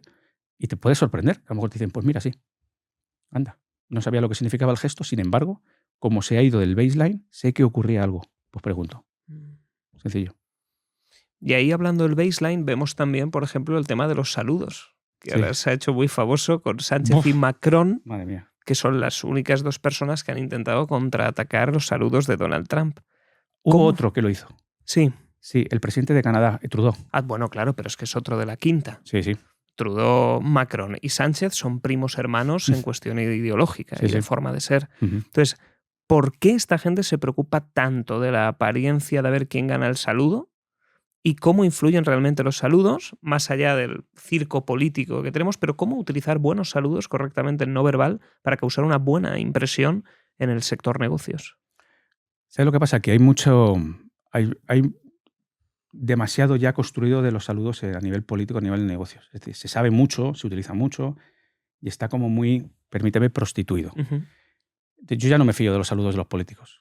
Bueno, de los políticos me suelo fiar poco, pero de los saludos menos, ¿no? Y en el momento que hay un saludo tipo en el que por encima de cualquier cosa tienen que ver esta parte de la Sí. mano, entonces todos buscan estar en la parte derecha del otro y se empiezan a dar vueltas. Es todo porque alguien les ha debido decir, es que el que enseña la parte, ¿no? Esta de la mano es quien lleva las de ganar. Es como muy, muy cultural. Yo creo que se preocupan demasiado en esto cuando tampoco debería ser excesivo. Es decir, mira, al final es una negociación el saludo. ¿Vale? Vamos a quedarnos como una negociación, es un win-win. Ujú. ¿A Donald Trump qué le gusta? ¿Pegar el tirón? Que lo pegue. Me da Claro, igual. pero lo dices tú porque no tienes ego. Claro, Pero vete a tres Claro. presidentes Sí, que sí. toda su trayectoria ese es el problema. política y su identidad provienen de la percepción Sí, de otros, sí. porque sí. no tienen Ya. salsa. Pues yo les diría que, si les tuviera que dar un consejo, les diría que se dejen llevar. O sea, que perciban, o sea, que la audiencia percibamos que les da igual que les haga eso Donald Trump. Ujú. Ahí es donde está un tipo con liderazgo. Me da igual. Haz lo que quieras. A mí no me afecta. Si tú ves que pones una sonrisa falsa, que intentas luchar un poquito, ya estás dando a entender que eso te está afectando. Te está haciendo por debajo de la Menos. otra persona. Claro, es que es de sentido común. Entonces, déjalo. O sea, yo siempre digo que hagan los demás lo que quieran, déjales. Yo me voy al dicho de Ricky Elías, prefiero ser feliz a tener razón. Da igual. Entonces, si a mí mi audiencia me percibe como que me da igual, estoy muy por encima de Donald Trump o de quien sea. Pero es verdad que tienen una rigidez y tienen una necesidad de apretar, de que el otro no me mueva, de no sé qué. No entiendo muy bien, porque yo imagino que será por los asesores que tendrán, pero no lo sé, no lo sé. Sinceramente ahí me llama mucho la atención que además sean perfiles, como dices tú, parecidos y que vayan de la misma manera. Pero sí, quizás sea a lo mejor por ego, no te digo que no. Yo creo que es la lucha contra Trump en este caso. Sin ir a defender a Trump, porque Trump tiene un saludo muy Uf, agresivo y una uf. forma de actuar que es de imponer y de Sí. estar por encima. ¿Vale? Y los otros simplemente es porque juegan, desde mi punto de vista, a la estrategia más TikTok, a la estrategia más Sí, equipo de claro, fútbol, de claro. oye, yo he ganado, yo me he posicionado, fíjate cómo lo lucho, para que los fans estén ahí. Sí. Pero eso es la política que hay ahora que, Bueno, Fer, y antes. Mira, hay un vídeo buenísimo de cuando creo que era Clinton presidente, recibe al líder de los palestinos, ¿cómo se llama? Yasser Arafat, y no sé si era Simón Pérez, ya no me acuerdo. Arafat era seguro. Bueno, pues en esa cultura, el último que entra en una casa es como el que gana. Es como el que tira más del saludo, ¿no? A nivel cultural. Bueno, pues a las puertas entra Clinton, entra todo y se quedan Arafat y el otro fuera. Y se empieza a decir, pasa tú, no, pasa tú, pasa tú. Llegan a las manos. Llegan a empujarse. ¿en serio? Eso hay un documental en YouTube que se llama Los secretos de la comunicación no verbal. Sale. Es alucinante. Y es más o menos lo mismo. Es decir, yo voy a hacer esto porque los demás me están viendo. No por otra cosa, ¿eh? Es porque yo tengo que quedar por encima del otro. Pues en este sentido es exactamente igual. Yo tengo que intentar que no me pegue el tirón, tengo que intentar darle yo más toques que él me dé a mí, sin más. Saliendo del plano político, que llegaremos a las manos con la audiencia, vayamos al plano familiar, porque esto es otro de los temas donde sí que podemos ejercer, igual que en política no valemos nada, no podemos cambiar muchas cosas, donde sí que podemos cambiar muchas cosas es en el entorno familiar. Y te voy a poner escenarios para sobre todo la gente que lo pueda aplicar en el día a día. ¿Cómo ver que a lo mejor tu pareja se está desconectando de ti? No necesariamente una infidelidad, que podríamos también llegar a valorar cómo tratar o qué señales podría haber de una infidelidad, pero sobre todo el momento previo a la infidelidad, que es la desconexión que está teniendo contigo. Bueno, pues lo primero que tenemos que tener en cuenta es las coordenadas 0.0, de dónde partimos. Si es una persona que siempre ha tenido poco apego, no es lo mismo que una persona que ha tenido mucho apego a nivel emocional contigo. Sobre todo la frialdad, la falta de... Fíjate, yo algo que me llama mucho la atención, y espero que no lo escuche esto mi mujer, porque si no me puede manipular, es la falta de contacto físico. La caricia, el abrazo, el beso, el gratuito, el me apetece hacerte así en la cara, ¿vale? Cuando eso lo ha habido y empieza a dejar de haberlo y te sientas alejado en el sofá y no preguntas, es decir, esa lejanía es peligrosa, es muy peligrosa. Y todo empieza con la falta de contacto físico. El contacto físico, ¿vale? La áptica, genera oxitocina. Y la oxitocina es muy importante para una relación. Tenemos que generarla. Es decir, un abrazo de vez en cuando, un simple abrazo, no me pongo en el terreno de nada más. De vez en cuando genera lazos enormes, enormes. En pareja y entre amigos, enormes. Cuando preguntas, responden y no hay un contacto visual, se mira hacia otro sitio, también son elementos.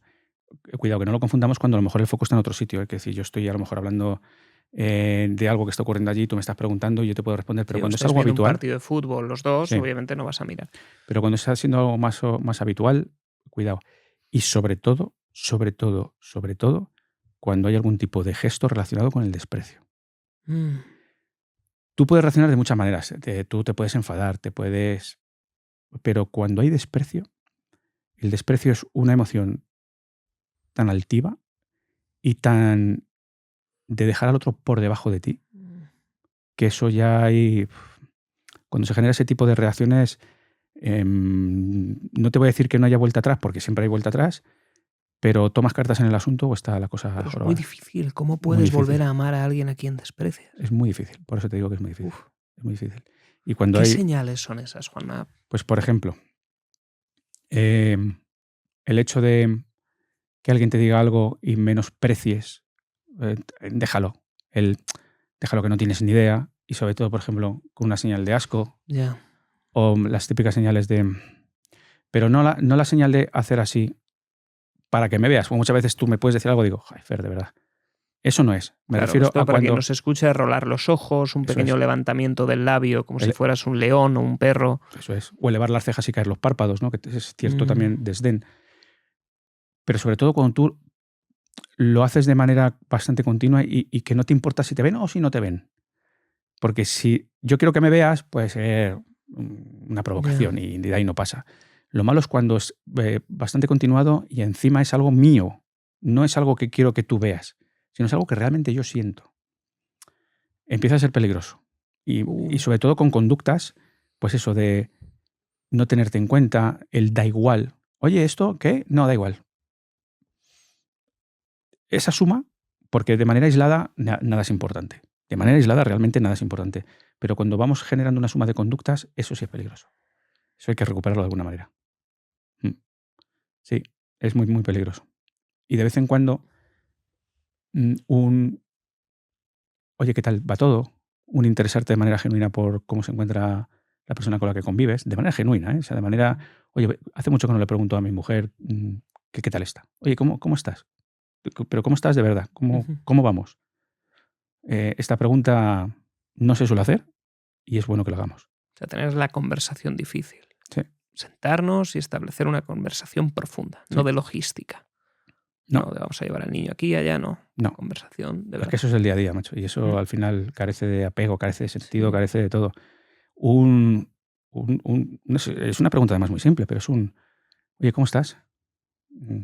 ¿Qué tal va todo? Sí, después de los 4 bien es cuando empieza la verdad. Pero además, cuando tú lo preguntas y te dicen algo y te quedas callado y asientes con la cabeza y te callas, generas ese silencio incómodo para que la otra persona comience. Rompe. Sí, y no tiene por qué venir nada malo, de hecho no tiene por qué venir nada malo. Pero si hubiera algo comenzando malo, lo puedes solucionar. ¿Esto sirve con los niños? Absolutamente. Por ejemplo, ahora hemos visto terriblemente casos Sí. de personas que, en fin, Sí. por el bullying llegan a tomar decisiones que son nefastas. Sí. Eso es un... ¿Cómo podemos nosotros detectar este tipo de posibles conductas Mira, con los niños? Porque también los niños son hipervulnerables y ahora que lo veo mucho. con mi hijo yo estoy asustadísimo. Tienes desde los abusos que pueden haber sexuales a los niños, Ujú. que es terrible el número y la cantidad Sí. que suceden, y sobre todo que la gente se sorprende aquí, pero esto es la estadística. No va a ser que tu hijo vaya camino al colegio y de pronto llegue un perturbado y le haga algo. No, Eso es un caso muy aislado. sí. Normalmente sucede en entorno familiar. Familiar. Y te sí. pregunto, porque esto lo hemos hablado en alguna ocasión y es necesario que lo divulguemos para que los padres Sí. protejan. ¿Qué podemos detectar en nuestro hijo, dentro de lo posible, para ver si hay una conducta similar a lo que estamos comentando, pero también qué detectar en algún familiar que pueda estar aprovechándose? Mira, voy a comenzar por el familiar, ¿vale? Vale.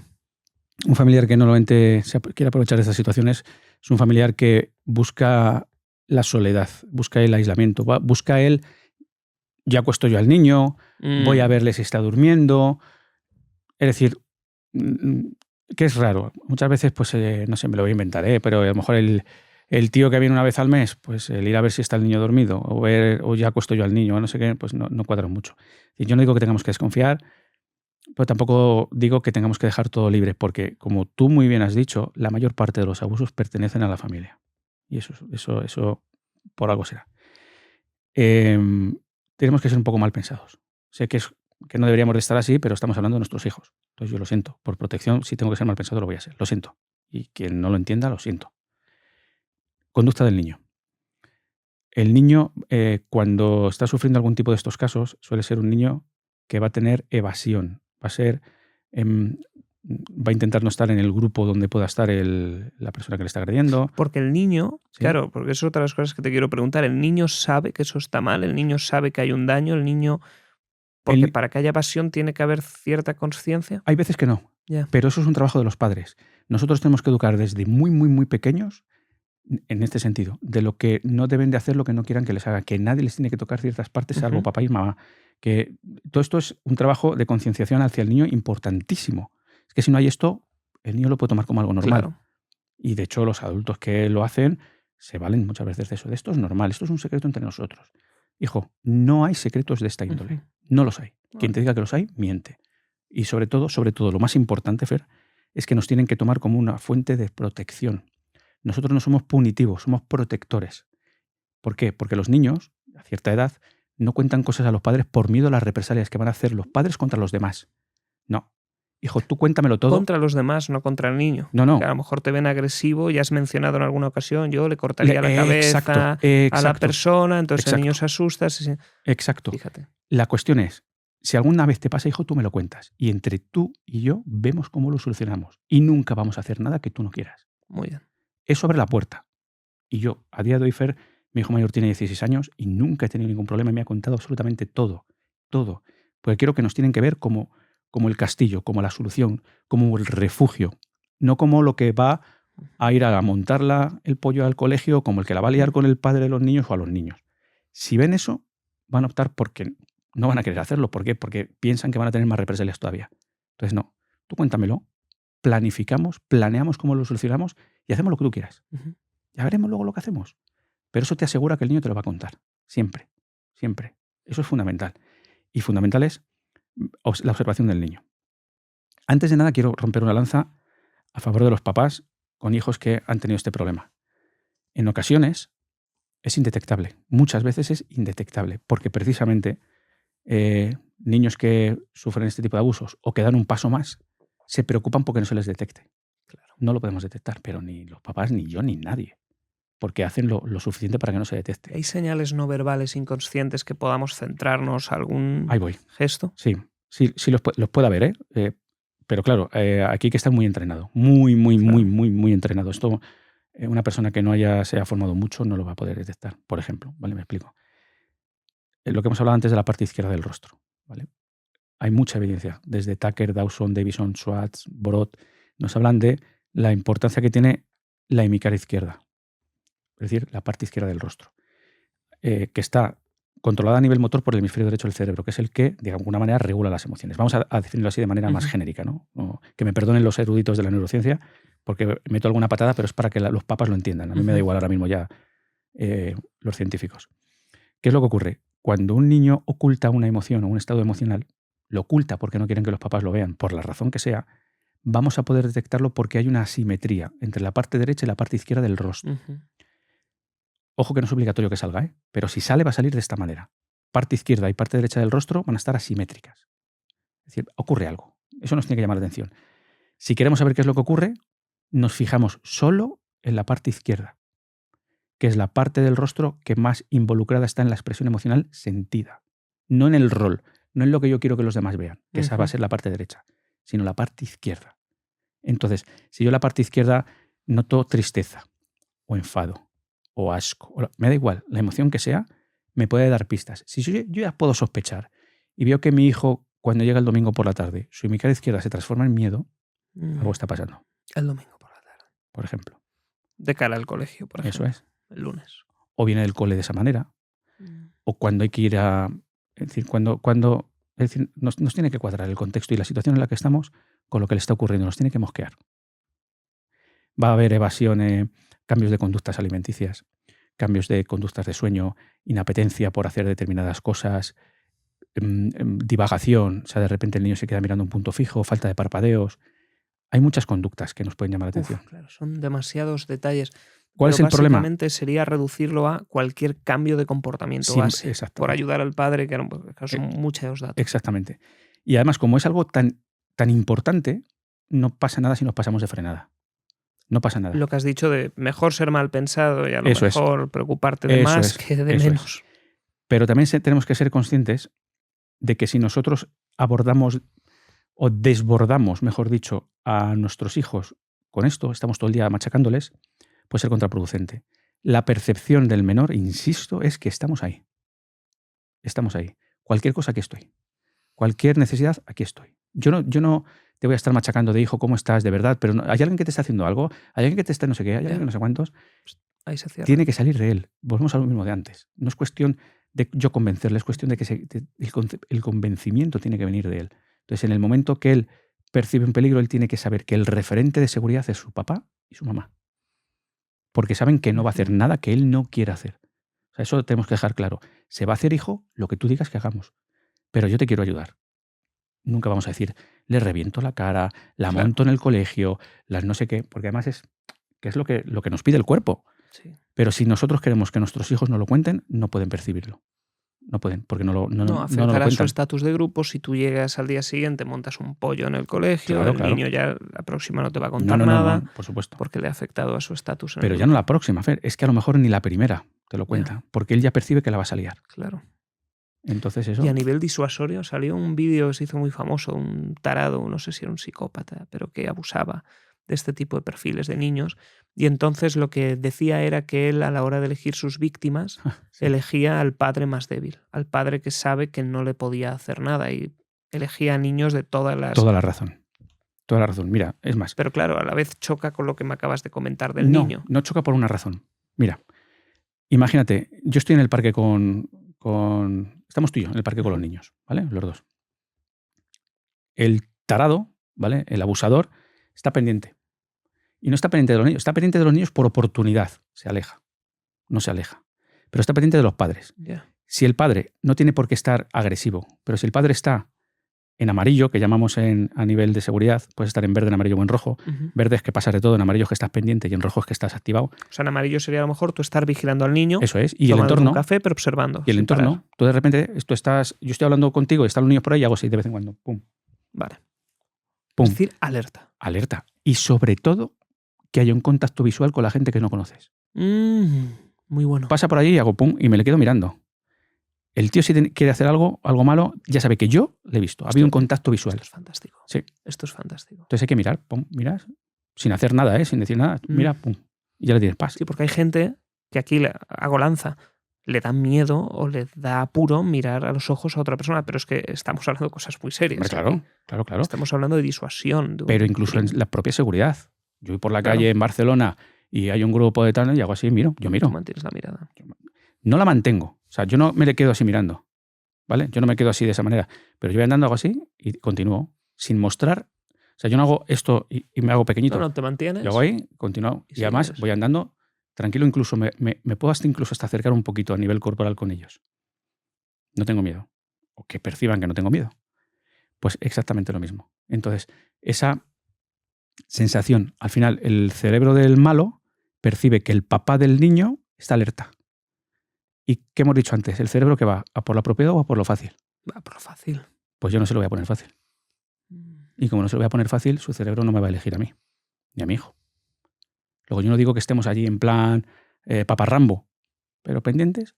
Si no estamos pendientes, que lo parezca. Entonces, de vez en cuando miras para un lado, miras para otro, no sé qué, niño, tal, no sé qué. Fundamental. Es más, hay un estudio de una universidad de Canadá que se hace con reclusos que les ponen vídeos de personas andando por la calle. Les dicen, elegid a vuestra víctima. Curiosamente, todos eligen a las mismas víctimas. Todos. ¿A cuáles? A las que no muestran potencia a la hora de andar. Es decir, dejas de manifiesto que eres una persona débil, que no vas a plantear problemas. Vas lento. Vas lento, dubitativo, pasos cortos, mirada hacia abajo. Hay que hacer lo contrario. Porque el cerebro, insisto, el cerebro lo quiere fácil. No quiere gastar energía. Bueno, pues vamos a ponérselo difícil. Una persona que anda expandida, Eso que zancadas largas, con Eso es. potencia, rápido, y que veloz, no te ocultes, miras, bueno, mentón arriba, observando. Eso es. Incluso hay alguien en el camino y dices, disculpa, buenos días. Tal. Y está, no pasa nada. No pasa nada. Y eso frena mucho la posible conducta del delincuente. Eso es tremendo. Ojalá esto, fíjate que hay pocos programas en los que se habla de estas cosas, pero lamentablemente es algo del día a día. Sí. Y nos centramos. Y cada vez más. Sí, cada vez más. Sí. Las calles están cada vez peor. Sin duda, vamos. Sin duda. Es tremendo. Es tremendo. La inseguridad que se está viviendo ahora mismo en las calles. Quien lo quiera ver, que lo vea. Y quien no lo quiera ver, que no lo vea. Juanma, antes hablábamos de un caso que me has comentado, a ver hasta qué punto quieres compartir, donde me hablabas de un desgraciado que asesinó a sus hijos, que fue el caso terrible de José Bretón, Sí. que además jugó muy bien con la prensa. Es muy desgraciado. Sí. Que yo recuerdo estar viendo, no sé si era Espejo Público en aquella época, y ver cómo paseaba, cómo ayudaba a la policía, pero en el fondo estaba ocultando. Sí, se veía el propio asesinato. En su lenguaje corporal se veía. Se veía. A ver, también es verdad que a toro pasado somos todos muy buenos analistas, Ya. ¿vale? Pero es verdad que es una gran prueba de cómo podemos observar precisamente lo que acabamos de decir, lo de la parte izquierda del rostro. Fue en la parte izquierda. Eso es. Mira, hay una diligencia judicial que se llama reconstrucción de hechos o reconstrucción de ambiente, ¿no? Es decir, es con el juez y la policía judicial se reconstruye lo que el malo en este caso dice que ha hecho para ver si hay incongruencias o no, si efectivamente puede ser lo que él dice o no. Claro, pero el malo, si no me equivoco, en ese caso todavía no se sabía que era el malo. Sí, estaba detenido Bretón. Ya estaba detenido, sí. Ya se sabía, pero no se encontraban los cuerpos. Estaba detenido, exactamente. Vale. Se encontraron en las Quemadillas, que era la finca de Bretón, se encontraron unos huesos que a nivel forense y policial inicialmente se dijeron que eran de animales. Ya. Bretón sabía que no eran de animales. Ya. ¿Vale? Por eso ocurre lo que ocurre. ¿Y qué es lo que ocurre? Que en un momento dado, pues la prensa con los pedazos de objetivos que tienen, podían sacar fotografías desde bastante lejos. Pues una de ellas, Bretón sube el rostro y hay varias fotografías, varias ráfagas, en esa situación concreta, ¿vale? De la reconstrucción de hechos en las Quemadillas, donde aparecieron los huesos de sus hijos y que solo él sabía que eran de sus hijos, de momento. Claro, cuando yo veo ese rostro, me di cuenta de que hay una modificación, hay una asimetría entre la parte derecha y la parte izquierda. De hecho, esto lo utilizo en las formaciones. ¿Qué es lo que ocurre en la parte derecha del rostro? Que se identifica la ira. Él está enfadado, porque soy inocente, ¿no? Me meto en la mente de él, en lo que él quiere hacer ver a los demás. Yo soy inocente y por tanto tengo que estar enfadado, porque me has detenido injustamente. Luego, si mi cara derecha, el rol o la emoción que no siente es enfado, porque va a ocultar la que realmente siente. Tú te vas a la parte izquierda de esa misma cara y no tiene ira, tiene miedo. Si tú ves el rostro, ves que la parte izquierda tiene unos movimientos musculares diferentes a la parte derecha. La parte izquierda, como hemos dicho antes, es la emoción real y sentida. Si tiene miedo, ¿por qué es? Porque él sabe que son los huesos de sus hijos. Y tiene miedo a que le pillen. Y le pillaron. Es brutal esa fotografía. Qué desgraciado. Mm. ¿Le llegaron a pillar por este Sí. análisis? No, por el análisis no. Le pillaron luego ya porque se dieron cuenta efectivamente que eran las incongruencias que había, los indicios que había y luego pues que eran las quemadillas, los huesos de los niños, etc. Pero bueno, a mí me gusta este caso porque dejamos de manifiesto cómo se modifica la miguel izquierda. Madre de Dios bendito. Y en casos, imagínate, hay mucho, lamentablemente, parricidio. Ujú. ¿Cómo podemos detectar si nuestra pareja va a cometer algo así? Yo creo que no se puede No detectar. se puede detectar en previo. O sea, Yo para creo- mí es que es de estar tarado. Y Claro. permitidme, y lo siento, y Sí, sí. una persona que es capaz de hacer una barbaridad así, eres un tarado. ¿Por qué crees que lo hacen? ¿Por qué crees que un padre llega a matar a sus hijos para vengarse de su mujer? No me cabe en la cabeza. Ya está. Ya está. O sea, es No que me cabe soy en la capaz de cabeza. concebirlo. ¿Por qué muchas veces nos volvemos locos? Porque tratamos de darle una lógica con nuestra lógica. Claro. Y es que nuestra lógica no va por ahí. Tenemos que pensar con su lógica. Y esto es muy bueno, ¿eh? Y me explico, a nivel empresarial, ¿eh? Hay que procurar tener en cuenta la lógica del otro, no la mía. O sea, el otro va a comprar por su lógica, no por la mía. Y esto es lo que ocurre. Yo no puedo decir, pero ¿cómo han podido? ¿Pero cómo? Es que estoy pensando con mi lógica.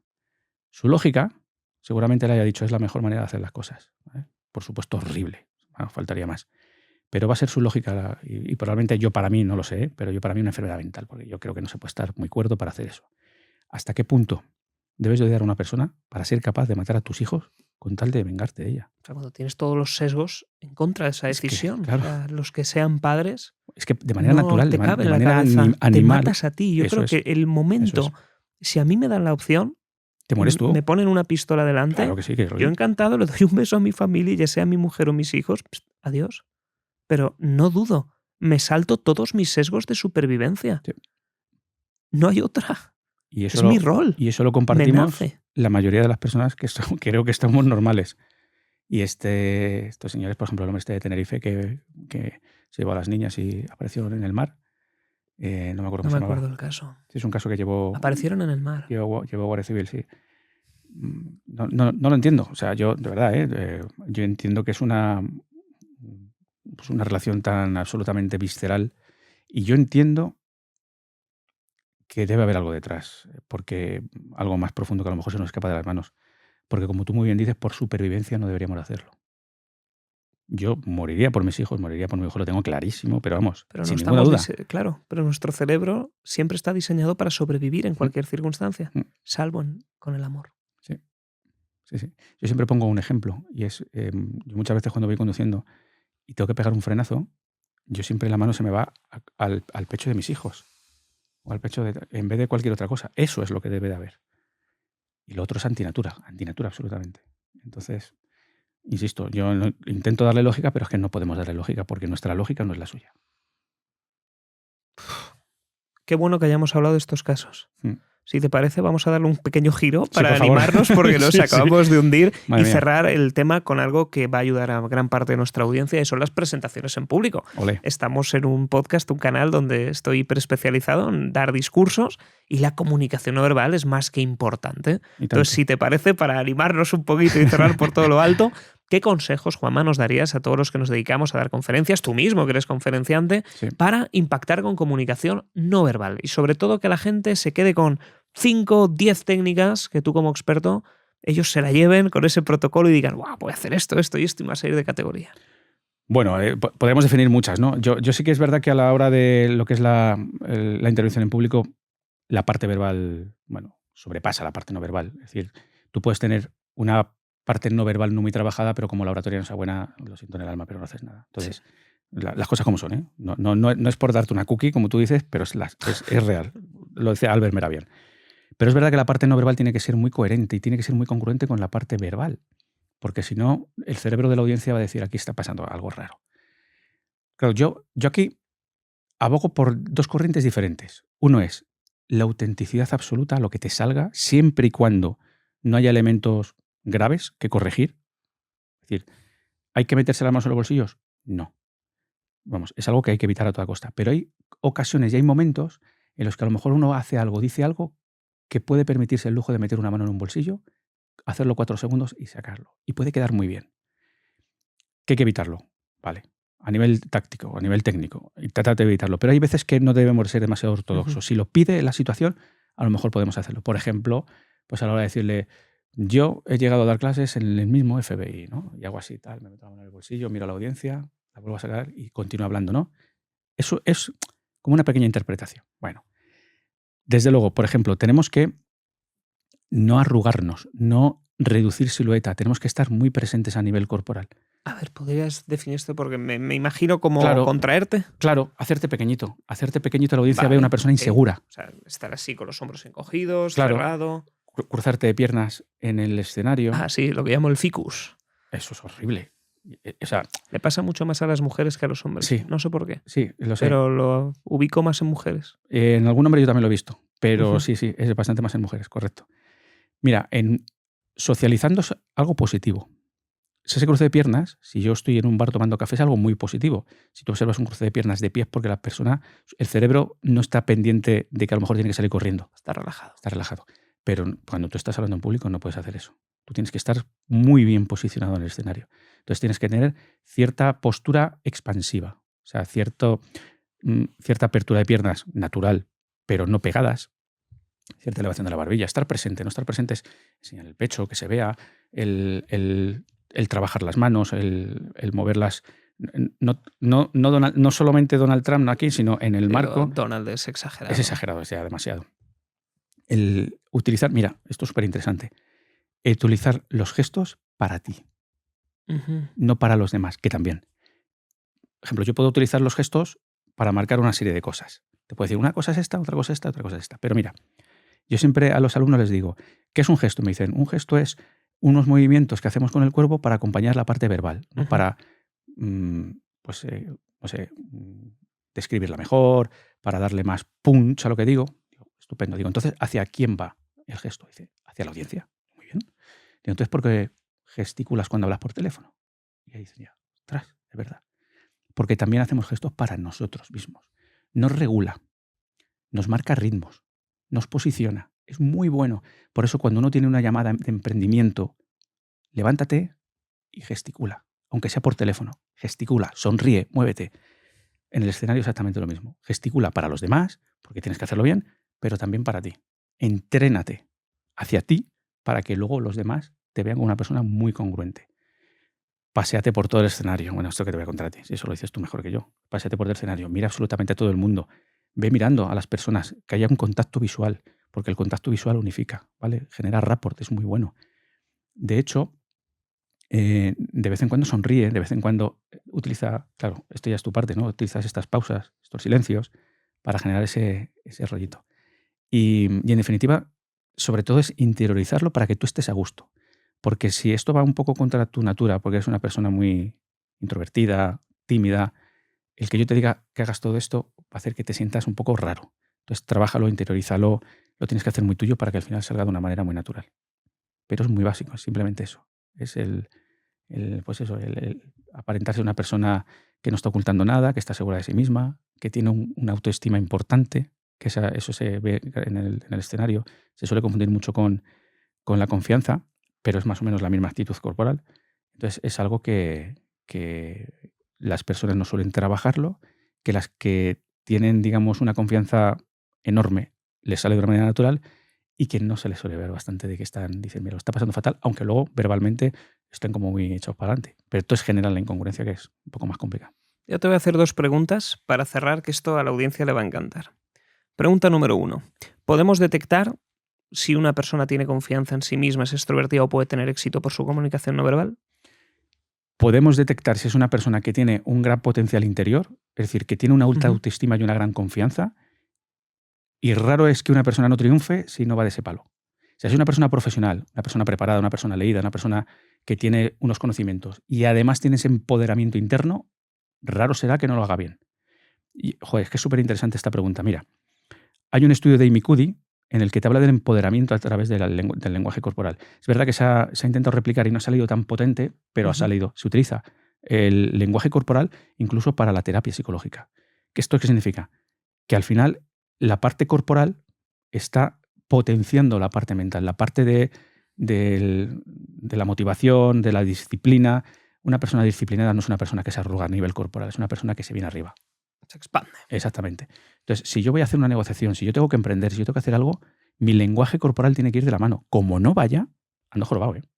Entonces, si yo tengo un candidato... Nunca mejor dicho, te ha quedado buen chiste ahí. Qué bueno, qué bueno. Hostia, macho. Yo sí tengo que seleccionar unos candidatos y alguno me viene con una corporalidad un poquito egocentrada y chiquitilla, a mí no me gusta. No me gusta. Entonces, para mí es un gran indicador. Ya no de ejecución, pero sí de predisposición. Si tú estás predispuesto y no sabes, ya sabrás. Y el día que sepas, ya me encargo yo de que aprendas. Ya es, joder, me estás Claro. definiendo tu Si eres predisposición. una persona expansiva, ya Hombre. tienes ahí mucho éxito. Eso es. Y la segunda pregunta, que creo que le has medio respondido, es, sabiendo que podemos detectar el éxito a través de la comunicación no verbal o ese potencial, ¿podemos modificar nuestro lenguaje no verbal para modificar nuestro comportamiento y el futuro? Y a partir de ahí, Absolutamente. ¿qué ejercicios nos puedes recomendar Sí. para esas personas que hoy están tristes? Y ojo, lo que voy a decir aquí, que no se malinterprete, pero que a lo mejor tengan una depresión, un proceso un poquito más triste, hay No. formas de cambiarlo. Se utiliza en terapia, Fer. Se utiliza en terapia. Mira, Nazaret Castellanos, que es una neurocientífica española, que por favor, que todo el mundo la siga, que es una maravilla, te habla de precisamente esto, de cómo la neurociencia del cuerpo, es decir, la modificación de la postura y del cuerpo, se utiliza para la terapia, se utiliza para procesos emocionales. ¿Por qué? Porque cuando nosotros estamos mal, estamos depresivos, estamos tristes, nuestro cuerpo no se expande, nuestro cuerpo se arruga. Posiciones fetales. Efectivamente. ¿Qué es lo que ocurre? Que eso es bidireccional. Yo cuando trabajaba de Guardia Civil y tenía una víctima a lo mejor complicada, lo que hacía era levantarla, dar un paseo, moverla. Vale. ¿Por qué? Porque no me viene bien que esté arrugada. Necesito que te muevas. Entonces, predisposición. Yo voy a hablar en público, una charla, una negociación, tengo que presentar mi producto, tengo que hacer lo que sea. Minutos antes, me voy a un sitio donde no me vean, a un baño, me da igual, donde quieras, elevo la barbilla, saco pecho, me pongo así expandido, empiezo a hacer respiraciones, empiezo a sonreír y diálogo interno. Positivo, siempre. Y funciona. Fer, funciona. No son palabrería barata ni esto. Funciona y mucho y muy bien. Entonces, esto es bidireccional y hay mucha evidencia científica. Es más, hay evidencia incluso que personas que están tumbadas divagan más que aquellas que están sentadas y estas divagan más que aquellas que están erguidas. Incluso en la divagación. Fíjate. Pero es que también en la memoria. Hay un estudio también de personas que tienen que memorizar palabras, están de pie y el ordenador, un portátil, está en el suelo, luego tienen que agachar la cabeza, ¿vale? Arrugarse para memorizar palabras, y otras personas, o las mismas personas, hacen el mismo ejercicio, pero a la altura de los ojos. Las que la hacen a la altura de los ojos recuerdan más palabras positivas y las que están arrugadas más palabras negativas. Todas. A ese nivel llegamos. Sí, sí. Entonces, hombre, algo tendrá que ver. Si lo sabemos, vamos a utilizarlo, porque solo va a haber cosas positivas. Y la combinación es maravillosa. Si tú combinas entonces la no verbal más expansiva para tú corregirte y estar mejor, también entiendo forzar sonrisa, todo lo que uno pueda. Y luego una cosa que recomiendo yo, para mí el lenguaje modela la realidad. Nosotros construimos la interpretación con el lenguaje. Sin duda. Cuando, esto es un pequeño elemento que hago yo, que es, si a mí me pasa algo malo, porque a todo el mundo nos pasan cosas malas, yo trato de agradecer a Dios. Cada quien que agradezca a quien quiera. Yo agradezco a Dios. Ejemplo, tengo un problema y la primera reacción es, vaya putada, me ha tocado este problema. Ya es negativo, ya te arrugas, ya te haces pequeño. Pero cuando ya pasan unos minutos de conectar con el problema, yo me empiezo a sentir mal. Yo tengo la capacidad de que a lo mejor puedo entrar en un bucle, como mucha gente quizá te pase y quizá le pase a la audiencia. Pero entonces yo he aprendido una cosa maravillosa que quita el mal de mi interior. Y es hablarme en positivo y agradecer a Dios. Y digo, gracias Dios por ponerme este reto del que tengo que aprender. Gracias Dios porque me vas a proteger del error futuro que iba a cometer si no aprendo esto. Hago expansión, me lo repito en varias ocasiones. No es inmediato. No es un cambio que de pronto hago, ¡hala! Ya me he curado. No. Pero donde antes yo estaba semana y media fastidiado, ahora tardo un día. Y te obliga a pensar en positivo. Cuando tú te centras en pensar en positivo y en expansión, logras estar muchísimo más centrado. Pero infinitamente más. Sí, sí. Y el diálogo interno es, para mí es clave. Y es un descubrimiento, no te creas que de hace tantísimo tiempo. ¿Es reciente? Para mí sí. Para mí yo he tenido dos cosas recientes, dos descubrimientos recientes que los conocía pero no los trabajaba, que es el diálogo interno, ¿vale? El diálogo conmigo mismo y el de la gratitud, también muy parecido, y el de la respiración. O sea, yo el suspiro fisiológico para mí ha sido un descubrimiento. Pero hacerlo en privado, ese suspiro fisiológico que me has enseñado. Importante, sí, porque si no puede parecer hartazgo, ¿no? Si yo de repente hago aquí, digo, a ver qué le pasa a Juanma, ¿no? Pero funciona muy bien. ¿Nos puedes explicar cómo hacer ese suspiro? Mira, hay dos. Uno que digamos que es el teórico y otro que a mí me funciona tan bien o mejor que ese. Pero yo creo que también esto es un poco a cada uno, ¿vale? Yo digo el teórico y luego que cada uno pruebe alguno. El suspiro fisiológico es el llenado de los pulmones a 2 tiempos. El primer tiempo llenamos un 80% a nivel diafragmático. Diafragmático. Pero ¿De nariz o boca? Fuerte, con nariz. Fuerte, o sea. Y completamos el 20% en la parte superior. O sea, sería como... Ok. Hacemos una apnea de 2-3 segundos y soltamos... Por la boca suave. Despacito. Alucinante. Relaja. Alucinante. Relaja mucho. Yo muchas veces voy en el coche y pues lo que dices, ¿no? Te dicen alguna cosa de... Hay un problema, bueno, pues los problemas que te he comentado con el tema de los lanzamientos y las historias, y me pongo malo, me empiezo a preocupar y digo, quieto. Además, lo que digo, Juanma, nunca has tenido un problema que te haya machacado tantísimo tiempo y siempre se han resuelto. O sea, que relájate y ya veremos. Hago 2, 3, no te creas que hago más. Oye, increíble. Increíble. Qué bueno. De verdad, o sea, es alucinante. Y luego otra respiración que a mí me viene muy bien es, a mí, la básica, que es el llenado rápido, o sea,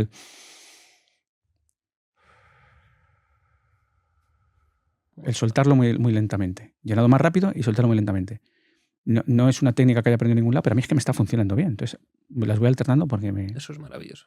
Baja mucho. Y hay una cosa que has dicho ahora que también, para la audiencia, has dicho, estoy fastidiado con lo de los lanzamientos. Es bueno que te haya pasado.